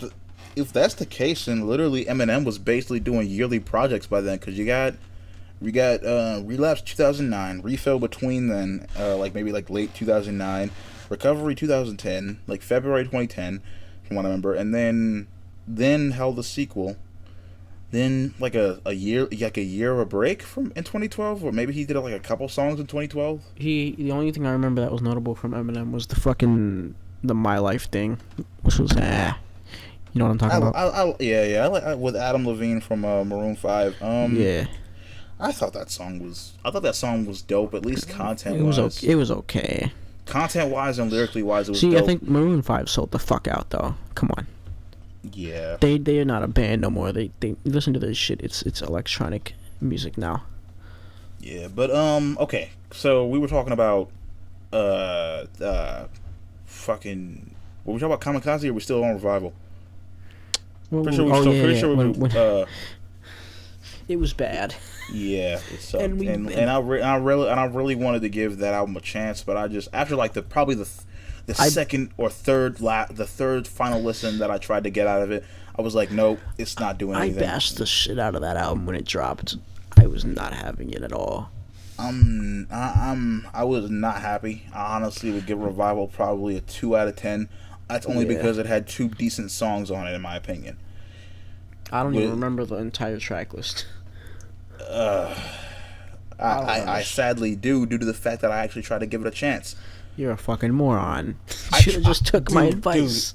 I'm a fan. I like to. You should have just took my advice. I'm a fan too, dude. I'm a fan, a real fan. Like, I really wanted to give that album a chance as much as possible, but it just didn't do shit. Like, it was like, by like the 3rd listen, I was just like, yeah, no, this ain't it, Em. This ain't it. This is not it. Yeah. I don't know, man. And then everybody a year went by. Then everybody had the same exact feeling that I had, and probably even worse of feelings from it. Most likely, even worse feelings from it. You know what's given funny? Given the album like 4 or 5 out of 10. Dude, I just remember reading. I think there was a Snapple fax where it said M threw out like 900,000 pieces of paper while recording Revival. And there was all kinds of comments like, he should have thrown out everything. It's like they were going in on this guy. I was like, damn, man. Damn, homie. In high school, you was the man, homie. The fuck happened to you? In 99, you was the man, homie. I'm surprised no one came out with like a wankster diss track to Eminem about Revival. Get out of here. Yo, if Machine Gun Kelly does that, I'm done. That'd be hilarious. But okay. So after that happens, Chloroceptor remix comes out like a month or 2 later after that. We got the 2 Chainz verse that we thought we were gonna get originally. How do you rhyme tabernacle with Adam's apple? I don't know. You do. It's pretty obvious. But 2 Chainz act like, okay, I don't listen to 2 Chainz that much, but in my opinion, that's the best 2 Chainz verse I've ever heard compared to what I have heard from 2 Chainz. Well, his verse on, what was that song on the Prime Birthday? 2 album? Oh, what album? The Prime 2 album. The verse he kicked on there was pretty good. Yeah, it was. Because he had no choice. He was rapping over a Primo beat with Royce. Bars, first of all. I still don't have that album, and I was a little disappointed by that album because they kind of, I don't remember exactly because I just blanked it out, but they made some interesting decisions. Well, yeah, but I mean, it's like it worked though, because like most people, when they make interesting decisions, they usually go completely off the deep end. No. I don't mean interesting decisions musically. I'm talking about like people who they had. Prime 1 had strictly hip hop dudes. It was Jay Electronica on there, fucking Killer Mike. This one was a little shaky. Maybe they just branched out a little bit, but like tried to keep the same but sound. The problem was their audience doesn't want that shit, man. I don't know. I mean, we always know the sequel is never gonna be as good as the original. But then again, hell, the sequel was good. I think they could have done a album just as good as Prime 1. Now that I think about it, like I never it's something that was obvious, but I never completely realized. There's no first Bad Meets Evil album. Yeah. The sequel was the first. Well, he said "See You in Hell" for the sequel, which basically meant the sequel to the title to that song on Eminem's Slim Shady LP. Which that didn't fucking happen till like 20. Scary Movies was, I think, before actually. Yeah, Scary Movies was like probably 98. Like, yeah, 98. That was 98. Unless they recorded Bad Meets Evil before. There's a demo version of Bad Meets Evil. Remember I sent it to you? I love that beat. That beat is spooky. That beat is spooky. I think it gives the song a whole new edge. It's like a Jedi Mind Tricks type beat. Yeah. And it gives the song like, and the fact how they were just delivering their vocals so nonchalantly that it made it even spookier. I mean, it's possible that they were just in the studio with that and just like, hey, let's just spit a verse, and maybe those were the verses, and then then I think it was a rough. I think it was a rough. I forgot who did the beat. Royce shouted him out in the song. But yo, I hope he still makes beats, because that beat was nice. I really like that. I like the demo version, actually. The beat on the demo version better than the actual one, because, like, I mean, like, you know, they added the cowboy dude on the fucking intro of the song and shit. And then the cowboy thing worked in reference to the beat itself, because the beat was very like had a guitar Western, and shit in there. like Western. I think it was, like, to be honest with you, I think the original would have been just fine if they would have just re-recorded it, maybe mix it a little bit. But I think the one that they did works better with the sound of the album. Plus, but on top of that, it wasn't made by Dre, so that's probably one. It wasn't made by Dre and his team. Well, I mean, hey, Bass Brothers. I think Bass Brothers co-produced that song. I don't think they actually produced it. No. Bass Brothers did Shady. That makes sense. Yeah. I don't know. I mean, but do you know if they either produced or co-produced on Bad Meets Evil or not? I actually don't remember who produced that song. It might have been Dre though. Sounds like Dre. It actually, I actually see the Firm rapping over that beat. Yeah. Bam, bam, bam, bam, bam, bam. It sounds like something the Firm would rap over.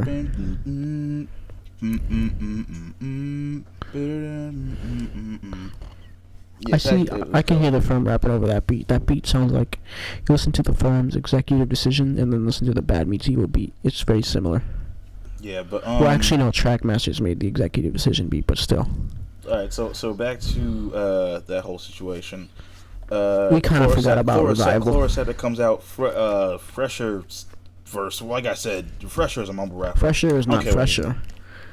Like, no one can defend that. That dude was a mumble rapper. I couldn't understand a single damn word that dude said on that track. Fresher was not Fresher. It was not fresh at all. He wasn't fresh with Mentos. So then Eminem's verse comes on. So he's already going in with the rhymes already. You didn't like my album. Then he dives into the criticisms of Revival, talking about how basically people criticized it before the track list, which I agree with him on. People said the album was gonna suck before the track list came out. I will continue to disagree with you on that one, because you're playing the pacifist role. You know. Either way, whether you think I'm playing the pacifist role or not, I still say the album sucks. Yeah, but here's the thing: when you said the problem is, even when the track list was out, you know that it was probably going to be bad, but you were still like, let's see, man, let's see, but. You know, you knew it was going to be bad. I'm just really that kind of person to be like, I haven't heard it yet. Okay, I don't my know. album I can't just say that it I'm sucks. going to feature Young Thug on my next project. Would you give it a chance? Like, there were a lot, like you know, a lot of people said the same thing about Triple X Tentacion when he first don't talk about XX Tentacion. Okay, either way, people see him and he has the dreads. And he has that that demeanor about him that people see him as tough. But honestly, if you really listen, I actually did sit down and be like, let me just listen to his music and see what's going on. And dude is not, in my opinion, comparable to these guys. He's a flip flop rapper. Like, not even that. He doesn't even go in the same territory with these other douchebags. Nah, I think he's still a flip flop rapper. Like. But either way, again, he just isn't comparable. And like, first he does a whack song, and then he does another good song, and it's just like, come on, dude, pick a side already. It's just a situation where I really have gotten to the point where I'm like I can see what something looks like and just say that it sucks and completely disregard it. But at the same time, like, I'm like, okay, let me just give it a fair chance necessarily. Not when it comes to rap. Not when it like. Another situation with it is that if it's shoved in my face constantly, then I most likely will not listen to it as well. Now, you got these rappers like Lil Uzi and Migos. I haven't heard him in like a year. It wasn't that people said something about him and I was like, let me sit down and listen to it and give it a fair judgment. It was a situation where I randomly heard them just out of the blue somewhere. And then gave my verdict. this shit sucks. Yeah, like. So in other words, with every artist that I say sucks, it's because I sat down, or at least, or either I sat down and listened to it and then judged it, or I just randomly heard it somewhere, listened to it, and then judged it. I'm never gonna say this sucks just because of how the artist necessarily looks, cause I don't care about look. That's not my beef. Yeah, no.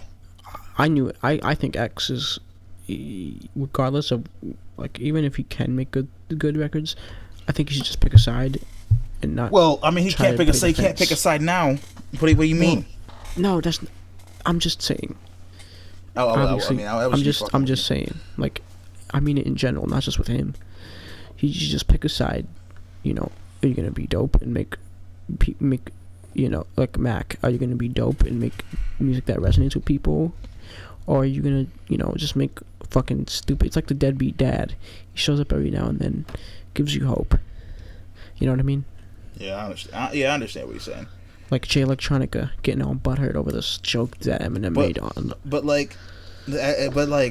I'm still my like what I'm saying still stands. Like you gotta at least, like, either you're gonna hear it and then give your judgment for it, or you're going to just sit down and actually voluntarily listen to it and then give your judgment. That's what I did with Revival. That's what I did with Kamikaze. That's what I do with most albums. Like, if I'm gonna sit down and listen to a hard artist whole album, I want to completely take away everything I've heard about them and everything that I've seen from them, and be like, let me just sit down and actually just listen to what they're saying. And if I don't like it, if I don't resonate with it, then I'm gonna say that album was trash. Yeah, I mean, to be completely honest with you guys, I rarely listen to anything that's new. To be honest with you, not just because, like, for one thing, there's way too much new shit out there. It's saturated. Like, there's it's also because I mean, but I can't. Bullshit going on in the industry too, man. That's what I mean. That's one thing that I cannot blame you for, because if you are only seeing something you don't like in a genre, you're not really gonna listen to that genre. Like, it's oversaturated. It's like the shit pile is overwhelming. Meanwhile, I can go through a backlog of overwhelmingly good classic records and still be inspired by that to do what I do. Yeah.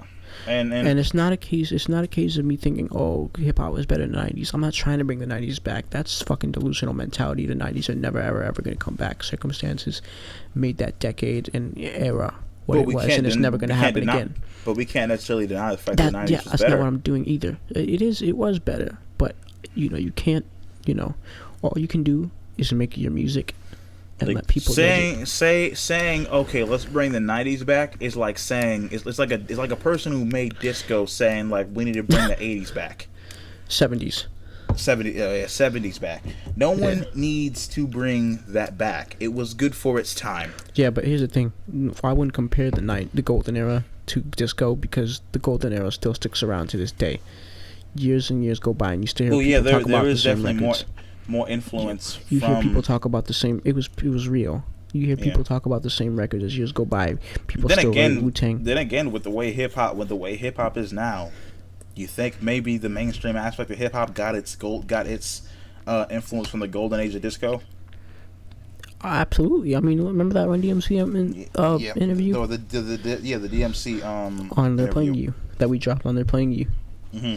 And he said that, and I agree with him, man, because he's right. So all right. So then, besides that, but anyway, he basically addresses the criticisms, the reaction videos, the reviews, everything, all that stuff. And then basically addresses almost everything that was completely describing what Revival was and how it was, and basically also saying that when he comes back, he's gonna be going off. And holy motherfucking shit, that motherfucker went off. Mm. So no. Before we even get on the Kamikaze dropping, I was up late one night, probably literally the night before Kamikaze. I don't remember what I was doing that day either.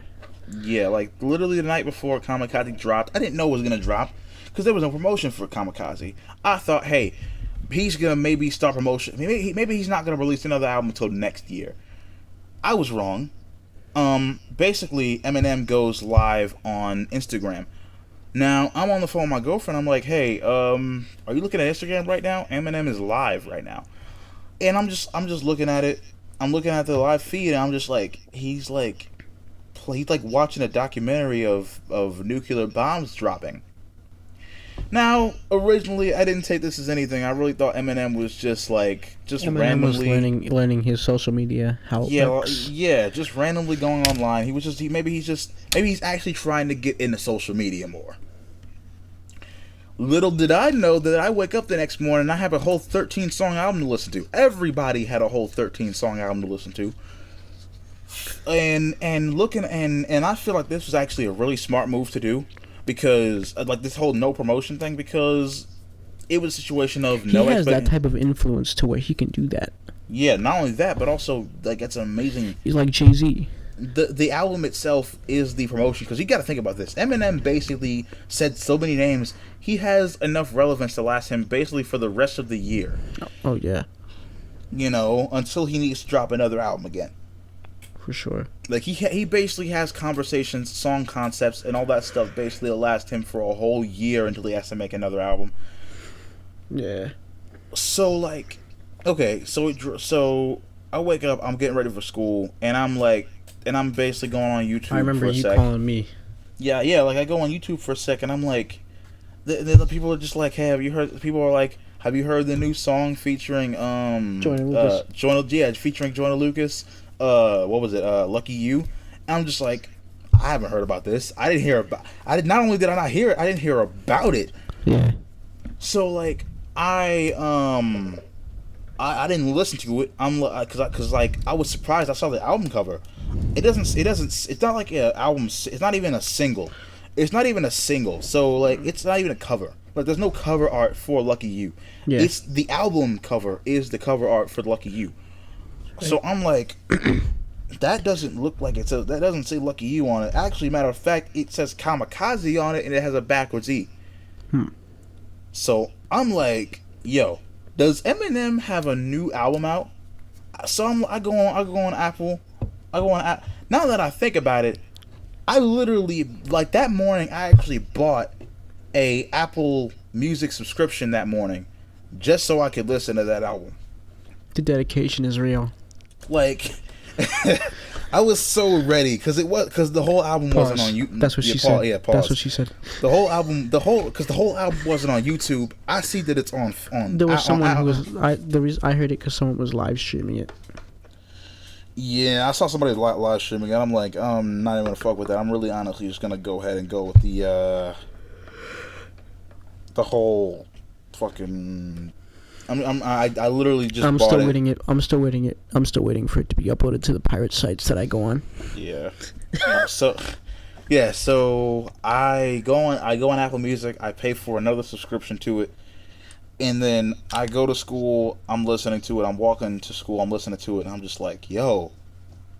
Not only is he actually spitting dope lyrics, at 7 o'clock, like, Eminem has a new album out. At first, I was about to drill into you for fucking waking me up. It's like, Eminem has a new album. Like, I'm like, what? He's so, like, so in other words, if I call you early as fuck in the morning, there's a good reason. At first, I remember when you called me, you said, dude, and in my head, I'm like, who the fuck died this time? The rap game. Oh shit! I was like, oh, I thought you were gonna say something bad happened, like really bad. That's how it is. Whenever you call me and you're like, dude, or dude, I'm like, oh shit, what happened? But you know, you said Eminem dropped a new album, and I went from oh shit to what? I went from oh shit to oh shit, what? That is crazy.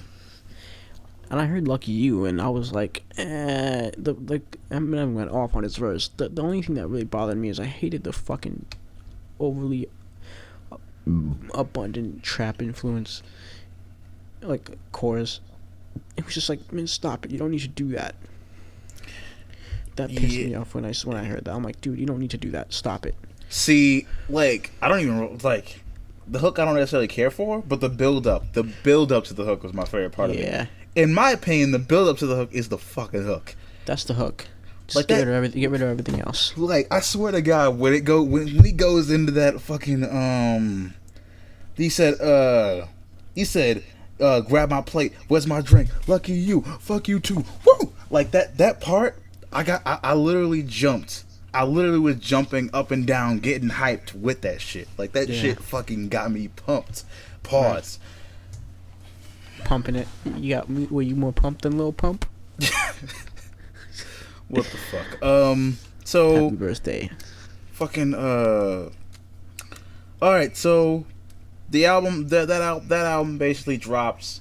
It's a complete culture shock. We got names. We don't got sublims. We got names. Word is bond. And I'm only saying sublims literally because like Eminem said it. He when he was dissing MGK, he was like, I don't use sublims. So I'm like, you know what? I'm just gonna say that now. Like when I'm referencing subliminal distance, sublims. Fuck it. Nah, come on, bro. Come on. That's seriously. a joke. That's a joke. Obviously, I really just for a lack of better word of just saying subliminal disses, I said sublims. It doesn't matter. You're a cornball. Fuck off. Exactly. So You Oreo cookie. can you calm the fuck down? Let me shut the fuck up and let me say this shit. Oreo cookie. God damn. All right. So Fucking moon pie. fucking piece of shit. I'm trying to think of what I was gonna say. Oreo cookie. Dickhead. Fucking hate This song is for anyone. you. All right. Remember when we were recording punches and you would go to record and I would You'd be fucking me up with that bullshit. you would fucking crack up.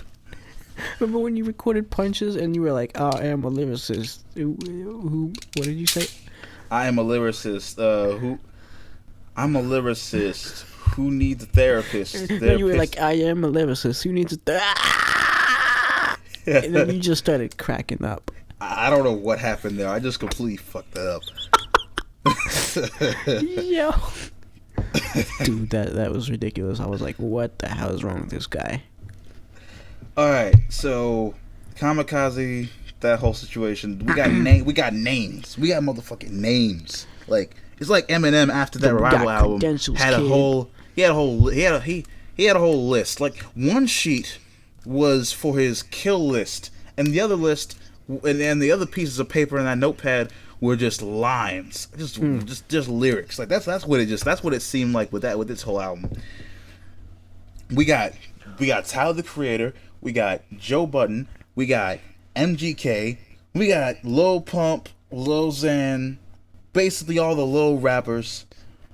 The Lils, except for Lil Fame. No one gives a fuck about Lil Fame. Dude, what? Who was Lil Fame again? Annie up, get that fool. Oh shit. Yeah, you just fucked up. I forgot he was I really did forgot. You I just really did forget. you just dissed the shit out of him too. My bad. I don't know who the fuck that is. I really did not know who that was just hold then.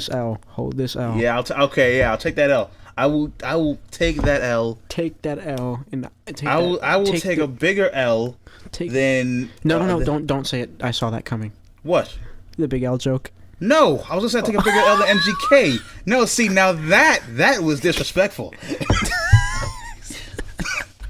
That was disrespectful. Exactly. No, your humor your humor is that cringy. In other words, we both just fucked up. Wow. I disrespected a legendary rapper. You disrespected a legendary dead rapper. No. I didn't disrespect him. That was no. The fact that you thought that joke was coming was pretty disrespectful. No, I thought you were gonna make a joke about Big L. No, I wasn't. Why would I make a joke about Big L? I didn't. How did that how did me thinking you were gonna make a joke about Big L? That means you were thinking of it. No, I was not. I was. That means you thought about it as soon as I said it. Oh, come on, man. No, I didn't want you to make a corny cliche joke about Big L. Why was that a cliche joke? Who makes that joke? People make that joke. I've heard it before. I've never heard that bullshit. Well, I heavily apologize. You don't frequent for the Lil Fame shit. You don't frequent the dungeons. Lil Fame, you are extremely influential to a lot of rappers in hip hop. Your beats are banging. Your beats are dope as fuck. Dude, you don't frequent the dungeons I frequent. People have made that Big L joke. Trust I don't me. fucking remember that shit. I don't remember anybody saying that. And if Just anybody has said that, punch them in the fucking throat. No, you can get shot like he did. No, I'm just. Oh, see, there's the there's the fucked up joke. Got shot in the face and chest. Oh, there was a meme that I saw that was that like it was fucked up. So it had 50 Cent who said get shot 9 times, and then it had XXXTentacion get shot once, dies. You should have named himself 60 Cent. Oh, damn. You should have named himself Dollar Bill. So Lil Dollar Bill. Fucking Jesus Christ, Lil Fame. I heavily apologize. That shit was fucking that. Hold this L. Hold yeah, this that was L. yeah. I will hold. No. Light this L and put it in your eye. burn it in my fucking iris. Jesus. And then smoke the L while you're crying. That's how much of an L you need to take. MOP. Billy Dan's is like they're cool guys now, but Billy Dan's is especially more civilized than you would think. He needs to come over here. That's really surprising how guys how guys they're cool dudes, man. I mean, most of the people who made that kind of East Coast rugged music are cool as fuck. Like Onyx, like those guys are cool. Yeah, you know. Like, Billy Dan needs to go back into break your head open with a bottle and shoot you in the face because that's how much of the L you need to take. Yeah, you clown. Yeah, that was fucked. Oh no, the fuck that is. I completely forgot about that shit, yo. I didn't. It was a moment where like I forgot hip hop history just then. Yeah, you're like here. Like you know that you're a guest in the House of Hip Hop. Like that I know a lot about my shit. So that was just a moment of complete and utter stupidity. Shit. But anyway, yes, he was going after everybody. Yeah, all the Lils except for Lil Fame. Everybody Unfortunately, he didn't go after Lil Kim, but okay, whatever. We'll let that slide. I mean, he doesn't really need to. She's not relevant anymore. Yeah, she looks like a Barbie doll. Then again, MGK's only little bit of relevance was from that whole Eminem bullshit. Yeah. Let's all right.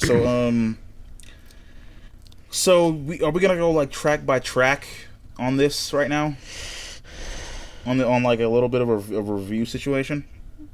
Oh, the what? Like, are we gonna go track by track in terms of like reviews? Just quick little. I haven't listened to that album in a while just because none of it is really on YouTube.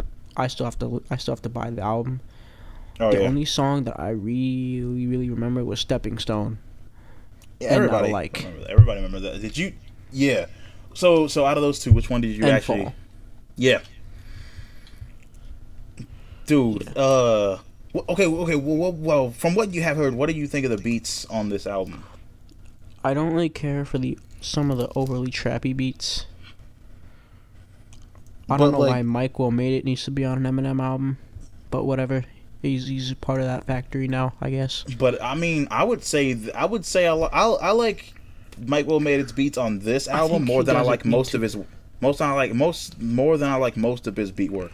Yeah, but like M is one of those guys that he doesn't need to do that. Like he's like me. I don't like. I'm anti-trendy, so I feel like I don't really need. I think sometimes when he does it to kind of get a new audience. Like with the whole Joyner Lucas song, like that was pushing it a little bit. Yeah. Let's be real, that was pushing it. Like, you don't need to do that. Like Stepping Stone, that wasn't trappy beat at all. That was regular. Yeah, you know what I mean? It was regular for his older work. It's not regular for now. Well, yeah, it was, what we'd expect. And I think that was intentional due to the fact that I think that was intentional. Like it really, like if you really listen to that song, it really did sound like most of the work that Eminem had did back in that day. Look, I think, and even more so his LP too. That was a relevant album. Like those on there. Like those first words, it's 2002. really fits the way the beat even works. Only thing that ruins that song is Eminem singing. Yeah. Well, I mean, he doesn't So sing that I good. leave this all behind. Dude, that shit is too good. Dude, what was that song? What was that song you were you were singing earlier? Wait, was it Believe from the Revival album? It might have been. I don't remember. In me, didn't I give everything I had to give to make you see? I'm fucking done.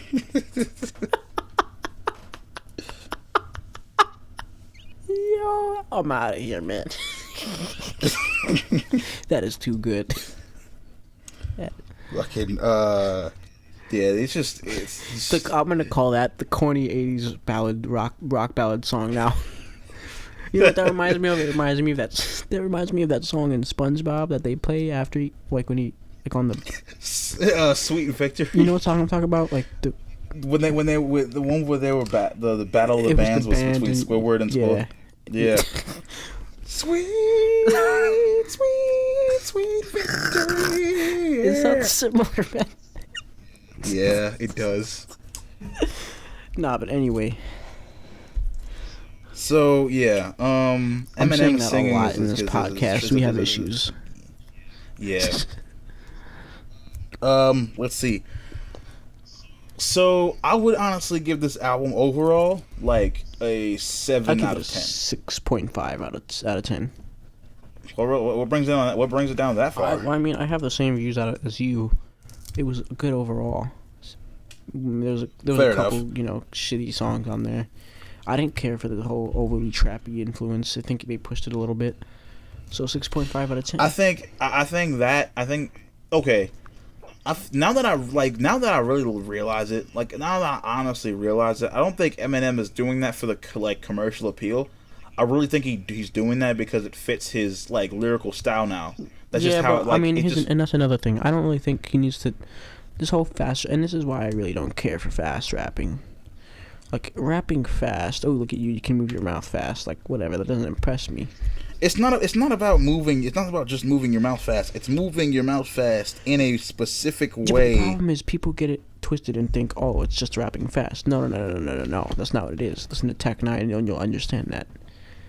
Like hold on. Let me just pull up something from Lucky You and just try to just slow it down a little bit. There was a part where there was a part where he just goes the fuck off, yo.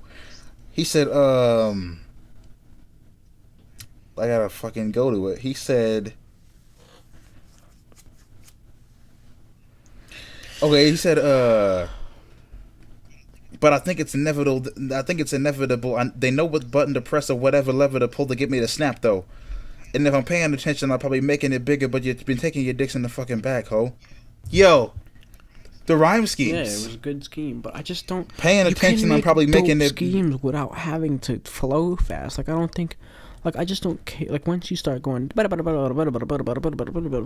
just lose me, man. Like he said on the brinkety minute got me thinking of finishing everything with a cement. You slow that down, and it's still dope though. That's the thing. And reaping the benefits, I'm asleep at the will again as I pinking to thinking about an evil intent of another beat. I'ma kill again. Cause even if I gotta end up eating the pill again, even ketamine or methamphetamine with a mini thing, it better be at least 70 or 300 milligram, and I might as well. Yo, that's still dope. That's still dope. It's still dope. That's ridiculous. Like, yeah, like as even slowed down, it's still potent as hell. That's what I'm saying. You know what I mean? Yeah, I understand. Yeah, I do. But I do. Back to what I was saying before. 6.5 out of 10. You know, it was good. Better than Revival for sure, but it wasn't. I still don't think it was as good as MMLP2. I would say the songs that really okay, actually now that I think about it, I may have to. Oh my god. See, it's one of those. It really is one of those situations where the longer I listen to an album for and really listen to it fully, the more the terrible tracks really stand out to me. Like, what was that stupid one with the girl on there? There were two of those. Well, you fucking suck, bitch, man. Nice guy. I didn't like how she didn't say bitch and he said bitch. Wait, he didn't. I heard him say suck my dick, you fucking suck, bitch. I don't know. Maybe she just doesn't say. Maybe she doesn't say it. Maybe she didn't say the word bitch. You fucking suck, man. Ooh, that got me right in the feels. Well, either that. It could be two things. Maybe actually, I misheard him. No. Maybe it could be two things. Maybe it's it's maybe those songs are like an argument between Eminem and his obviously. Yeah, like so it's possible. Nah, but like you can call a man a bitch. I'm calling you a bitch before. Not like now that I really think about it, that makes so much sense. Hop in your whip and take a sip, then I gun it. He said, I don't got much self-control. I hope that you run it. I'm bipolar with the switch up just as quick like you coming. Okay, first of all, it's okay. Jesse Reyes said that line. Eminem said that line. I'd be like, okay, it's a bit weird.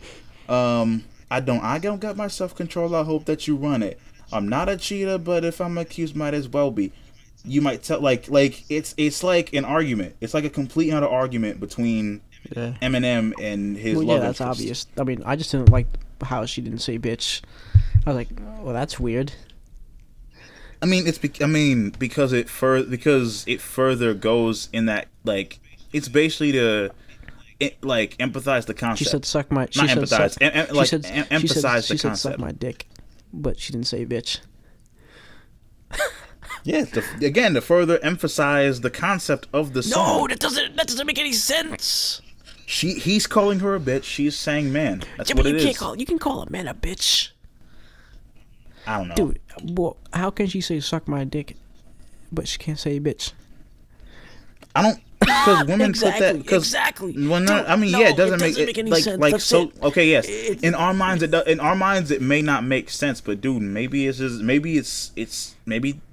it's okay. I definitely. If a girl told me to suck her dick, I'd laugh. And probably girls, slap her in for the some face. reason, really do say that. I'll slap them in the face. I don't give a shit. Fuck out of here with that shit. Suck a dick. Fuck what? Nah, you do that. Nah, it's just a little part in the song I didn't really care for. I feel like all the stupid girls I went to high school with will like that song though. Yeah, they're okay. There are like two songs that I really did not like, and that was Normal. Why can't you be normal? No, it's actually worse than that. Why? What is normal? Like Eminem went Drake style. Why can't you bitches be normal? I just want you to be normal. Always gotta be so extra. Why you always need a lecture? He went there. He went Drake. He went Drake. Don't do that. Come on, First off, this is all I'm gonna say. This is all I'm gonna say about this. What does normal mean? And with that, we're gonna stop talking about this guy because we went on for about 2 hours. Okay. Normal is basically whatever is the thing that is commonly going on at that moment. Normal is what we would like in our minds. But it's something it's something that we don't have. So why the fuck do we wish for? That bitch, like that stupid bitch that blocked me everywhere like last week. What the fuck was that? The only thing that I actually would like say that I liked about that song would be the beat switch. That was it. And then the slapstick like comedy that was in the actual rapping verse that Eminem had. That was it. Yeah. Other than that, anyway, let's transition to different topics. Mac Miller's death. Mac Miller died. This shit is weird, man. What do you mean? People just keep dying, man. I mean, they die for all different types of reasons. I mean, he died from drug overdose. Everybody knew that he was always into drugs like that. So No thanks. No we're not, thanks. No, no no, thanks. no one, no, we're not. I'm No not thanks. gonna say that I'm not. I'm not gonna say that I'm not No surprised. thanks to Ariana. Because No thanks to Ariana Grande. no thanks. I'm not even no thanks to her because it wasn't even really her fault. Nah, come on. People who, no. We cannot say that it's her fault. We can't. That's bullshit. Because like, dude, no matter what, dude, I'm a ride or die kind of guy. I will go out if I'm real down with somebody like that. I'm gonna go out to the bitter fucking end. I don't give a shit. There's no excuses for that. yeah, but matter so what, much to the there was something. yeah, but so much to the point where you will kill yourself. You will have a drug overdose because of it. Yes. Well, dude, she could have prevented that. Do you know how serious that is? I don't think she should. You know how like What if? What if? What if? lot- Well, I'm not saying what if. Okay, you can't live in the past, but I'm just saying, dude. You know how serious, you know how important that whole one-on-one love bullshit is. Yeah, I like- do. I understand. I understand what you're saying. I understand where you're coming from. I don't think It's she just wanted like- that to happen, but still, you might have. Yeah, you no. might have prevented it. Might have. It's possible. It's possible, but at the same time, they broke up like what? Like the beginning of the beginning of this year? No, 2 months before. 2 months before he died? Yeah. Okay, yeah. I thought it was actually a lot longer than 2 or that. 3 Yeah, months. it's possible. It's possible that it might have influenced it. I mean, hey, it makes sense. But it's so weird because like one of his more recent songs, Self Care, from that album was like, matter of fact, most of that album was extremely positive and happy. Like, That's how he was Why on the is it, like- outside, man. it's weird. Like, how in the world do you have so many rappers or so many people who literally die like as they start to seem happier about life? It's like once things are completely like same thing happened to X. X was gonna completely turn his life around, or he was in the process of turning his life around from that whole Drake beef bullshit, everything and all the beefs and all that controversy and all that bullshit. He was trying to get away from that, but like maybe like a month after he did, dude got shot up in his own car. Yeah. Like, you would think the government basically doesn't want rap and hip hop to be happy. I mean, it for wouldn't that kind of shit surprise to me, happen. man. It wouldn't. Like, Because, like, what would be the random ass reason for somebody to just run up on Triple X and Tentacion and just I think shoot they up wanted his to car? rob him. That's what it was. Well, yeah, because they took a bag out of his car, and fuck all those people who are What like a bunch of cowards. No. Fuck all those people who are on fucking Instagram and fuck TMZ for They're the showing main paparazzi footage network. for showing footage of X's dead body on the crime scene. Yeah, that's foul. That's super Like, foul. Like, I honestly wouldn't do. Only reason why I would ever do that kind of shit is if I killed them. Like, if you really like bragging rights. pissed me, yeah, like if you really pissed me off, like you'd have to really piss me off for me to be like, I'm gonna actually film this dude's dead body and post it up online. And then get my like- dick sucked by your mother at your funeral. Exactly. Like you really would have to piss me off for me to do something like that. I guess these guys over at TMZ must have hated the shit out of Triple X and Tentacion. Nah, they're just shit. fame whores. Yeah, that's They're what the it main comes down paparazzi network. They're a bunch of to. assholes. And we're almost 2 hours into this. Like, I think we should probably wrap this up soon. So, just one last little final statement that I have is that if you are a rapper in the game, like if you're especially in the mainstream, if you have that kind of platform and that kind of reach to reach so many people, do not promote the use of drugs. Or at least, I mean, I think for Mac, it wasn't, see, a lot of, the difference between him and a lot of other rappers, they mindlessly promote drug usage just because they make it the cool thing to do. with and Mac. most of the time, and there are two types of people in the game who do that kind of shit. You got one, the people who say they do drugs but really they're not. Future. Future. And then you got the guys, and then you got the guys who and Future's the kind of person who, he even said it himself, I don't do lean. It's just a catch. It's just the sound. It just works. It makes money. He didn't say it makes money, but that's obvious. That's what he basically meant to say. Yeah, like it's a sound that makes money. And then you got guys like Kid Cudi, Kanye West, fucking Mac Miller, fucking all these rappers, like all these modern rappers who actually are using these drugs, but are not having fun with it, or have talked about how they use those drugs and did not have fun with it. Those are the ones I think they need to pay attention to. Yeah. Not these other fuckheads. Not Future, not Lil Xan, which... Oh, and fuck Offset. Offset is a fucking hypocrite. Dude, well, he's in the Migos, he's in Migos. I was on... Yeah, he was in Migos. I was on YouTube, and it was during the whole Mac Miller death situation. Like, and basically, there was a video of, like, celebs basically reacting to... Say no to drugs. His death. Now, Lil Xan was crying, which is understandable. I'm pretty sure he gets a lot of his influence. They just didn't want to get a bad rap. That's all. It was PR. He didn't give a shit about that. And then but you got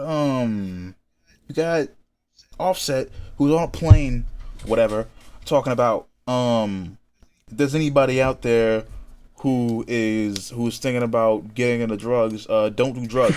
This is the same dude who said himself cooking up dope in a crock pot, or I'll sell drugs, like but I won't do drugs, and he probably does drugs. And anybody that promotes the use of selling and the use and selling of and here's my thing, I have a problem with just say no attitude to begin with.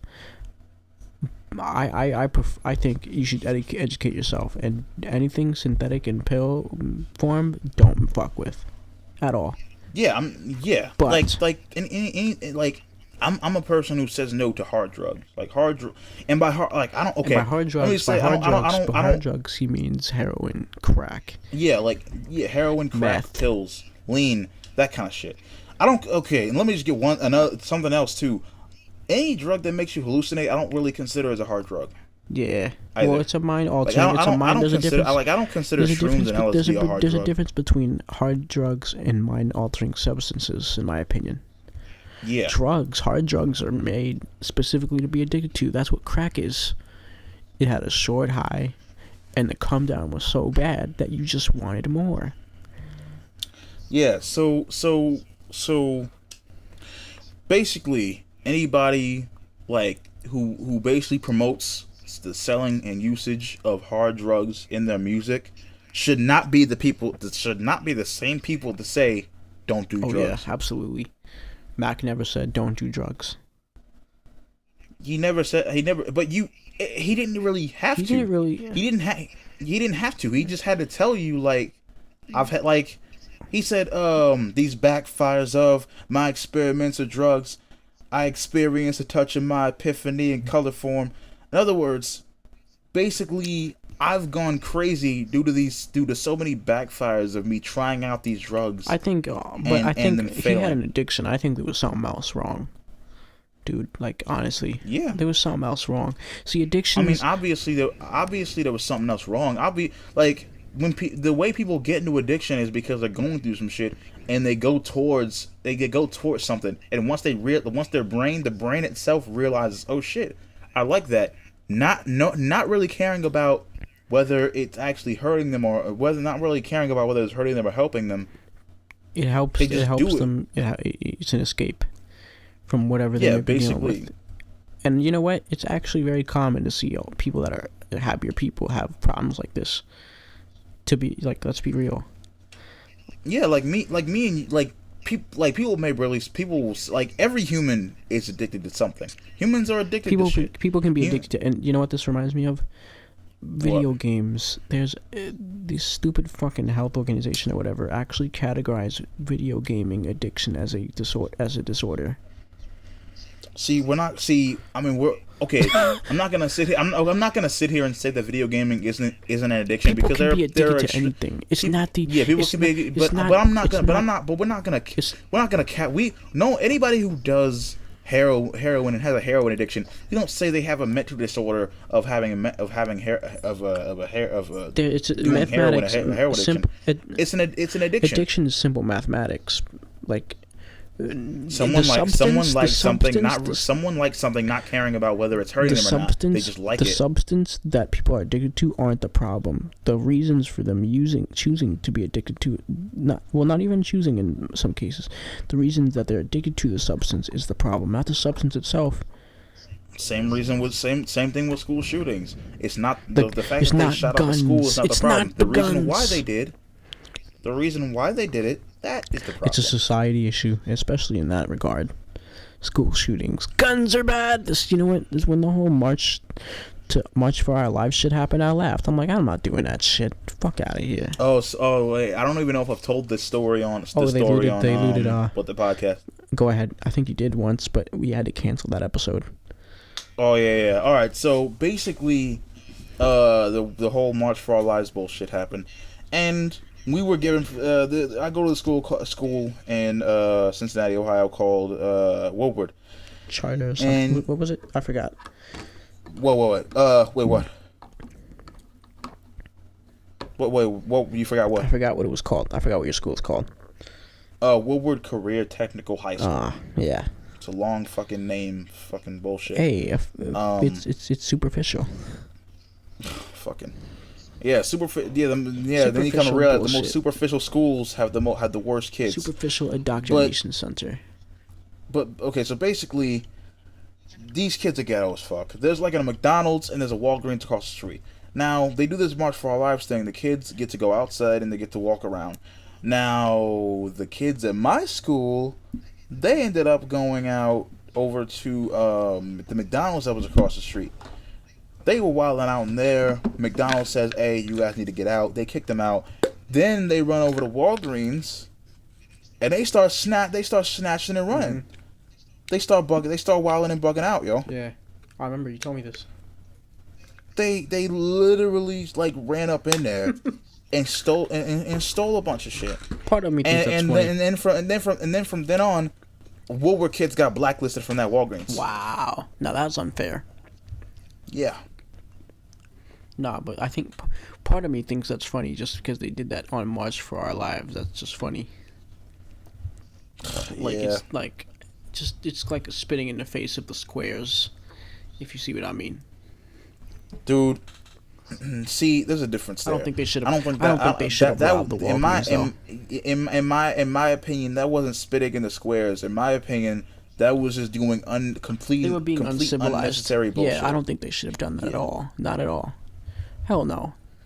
You want to spit in the faces, stay inside on the day of March for Our Lives. Yes.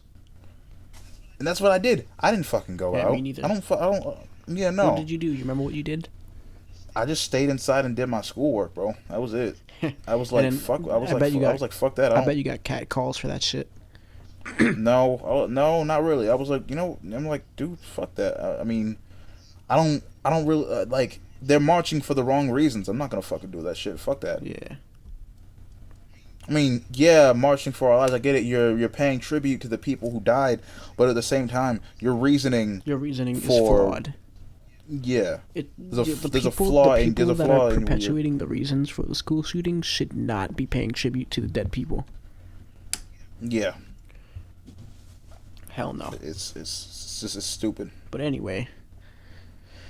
This is like 2 hours and 6 minutes. We're gonna go ahead and let you guys go. I gotta get a sandwich, and I gotta get up in the morning. You guys, peace out. Subscribe. Follow the sound. Subscribe to the YouTube channel. Follow the SoundCloud. Do what you gotta do. Hey girls, can you please stop blocking me? I didn't do anything. I did nothing. Nothing. Fair enough. Nothing. What? What's the problem? Alright, peace out, guys. Peace.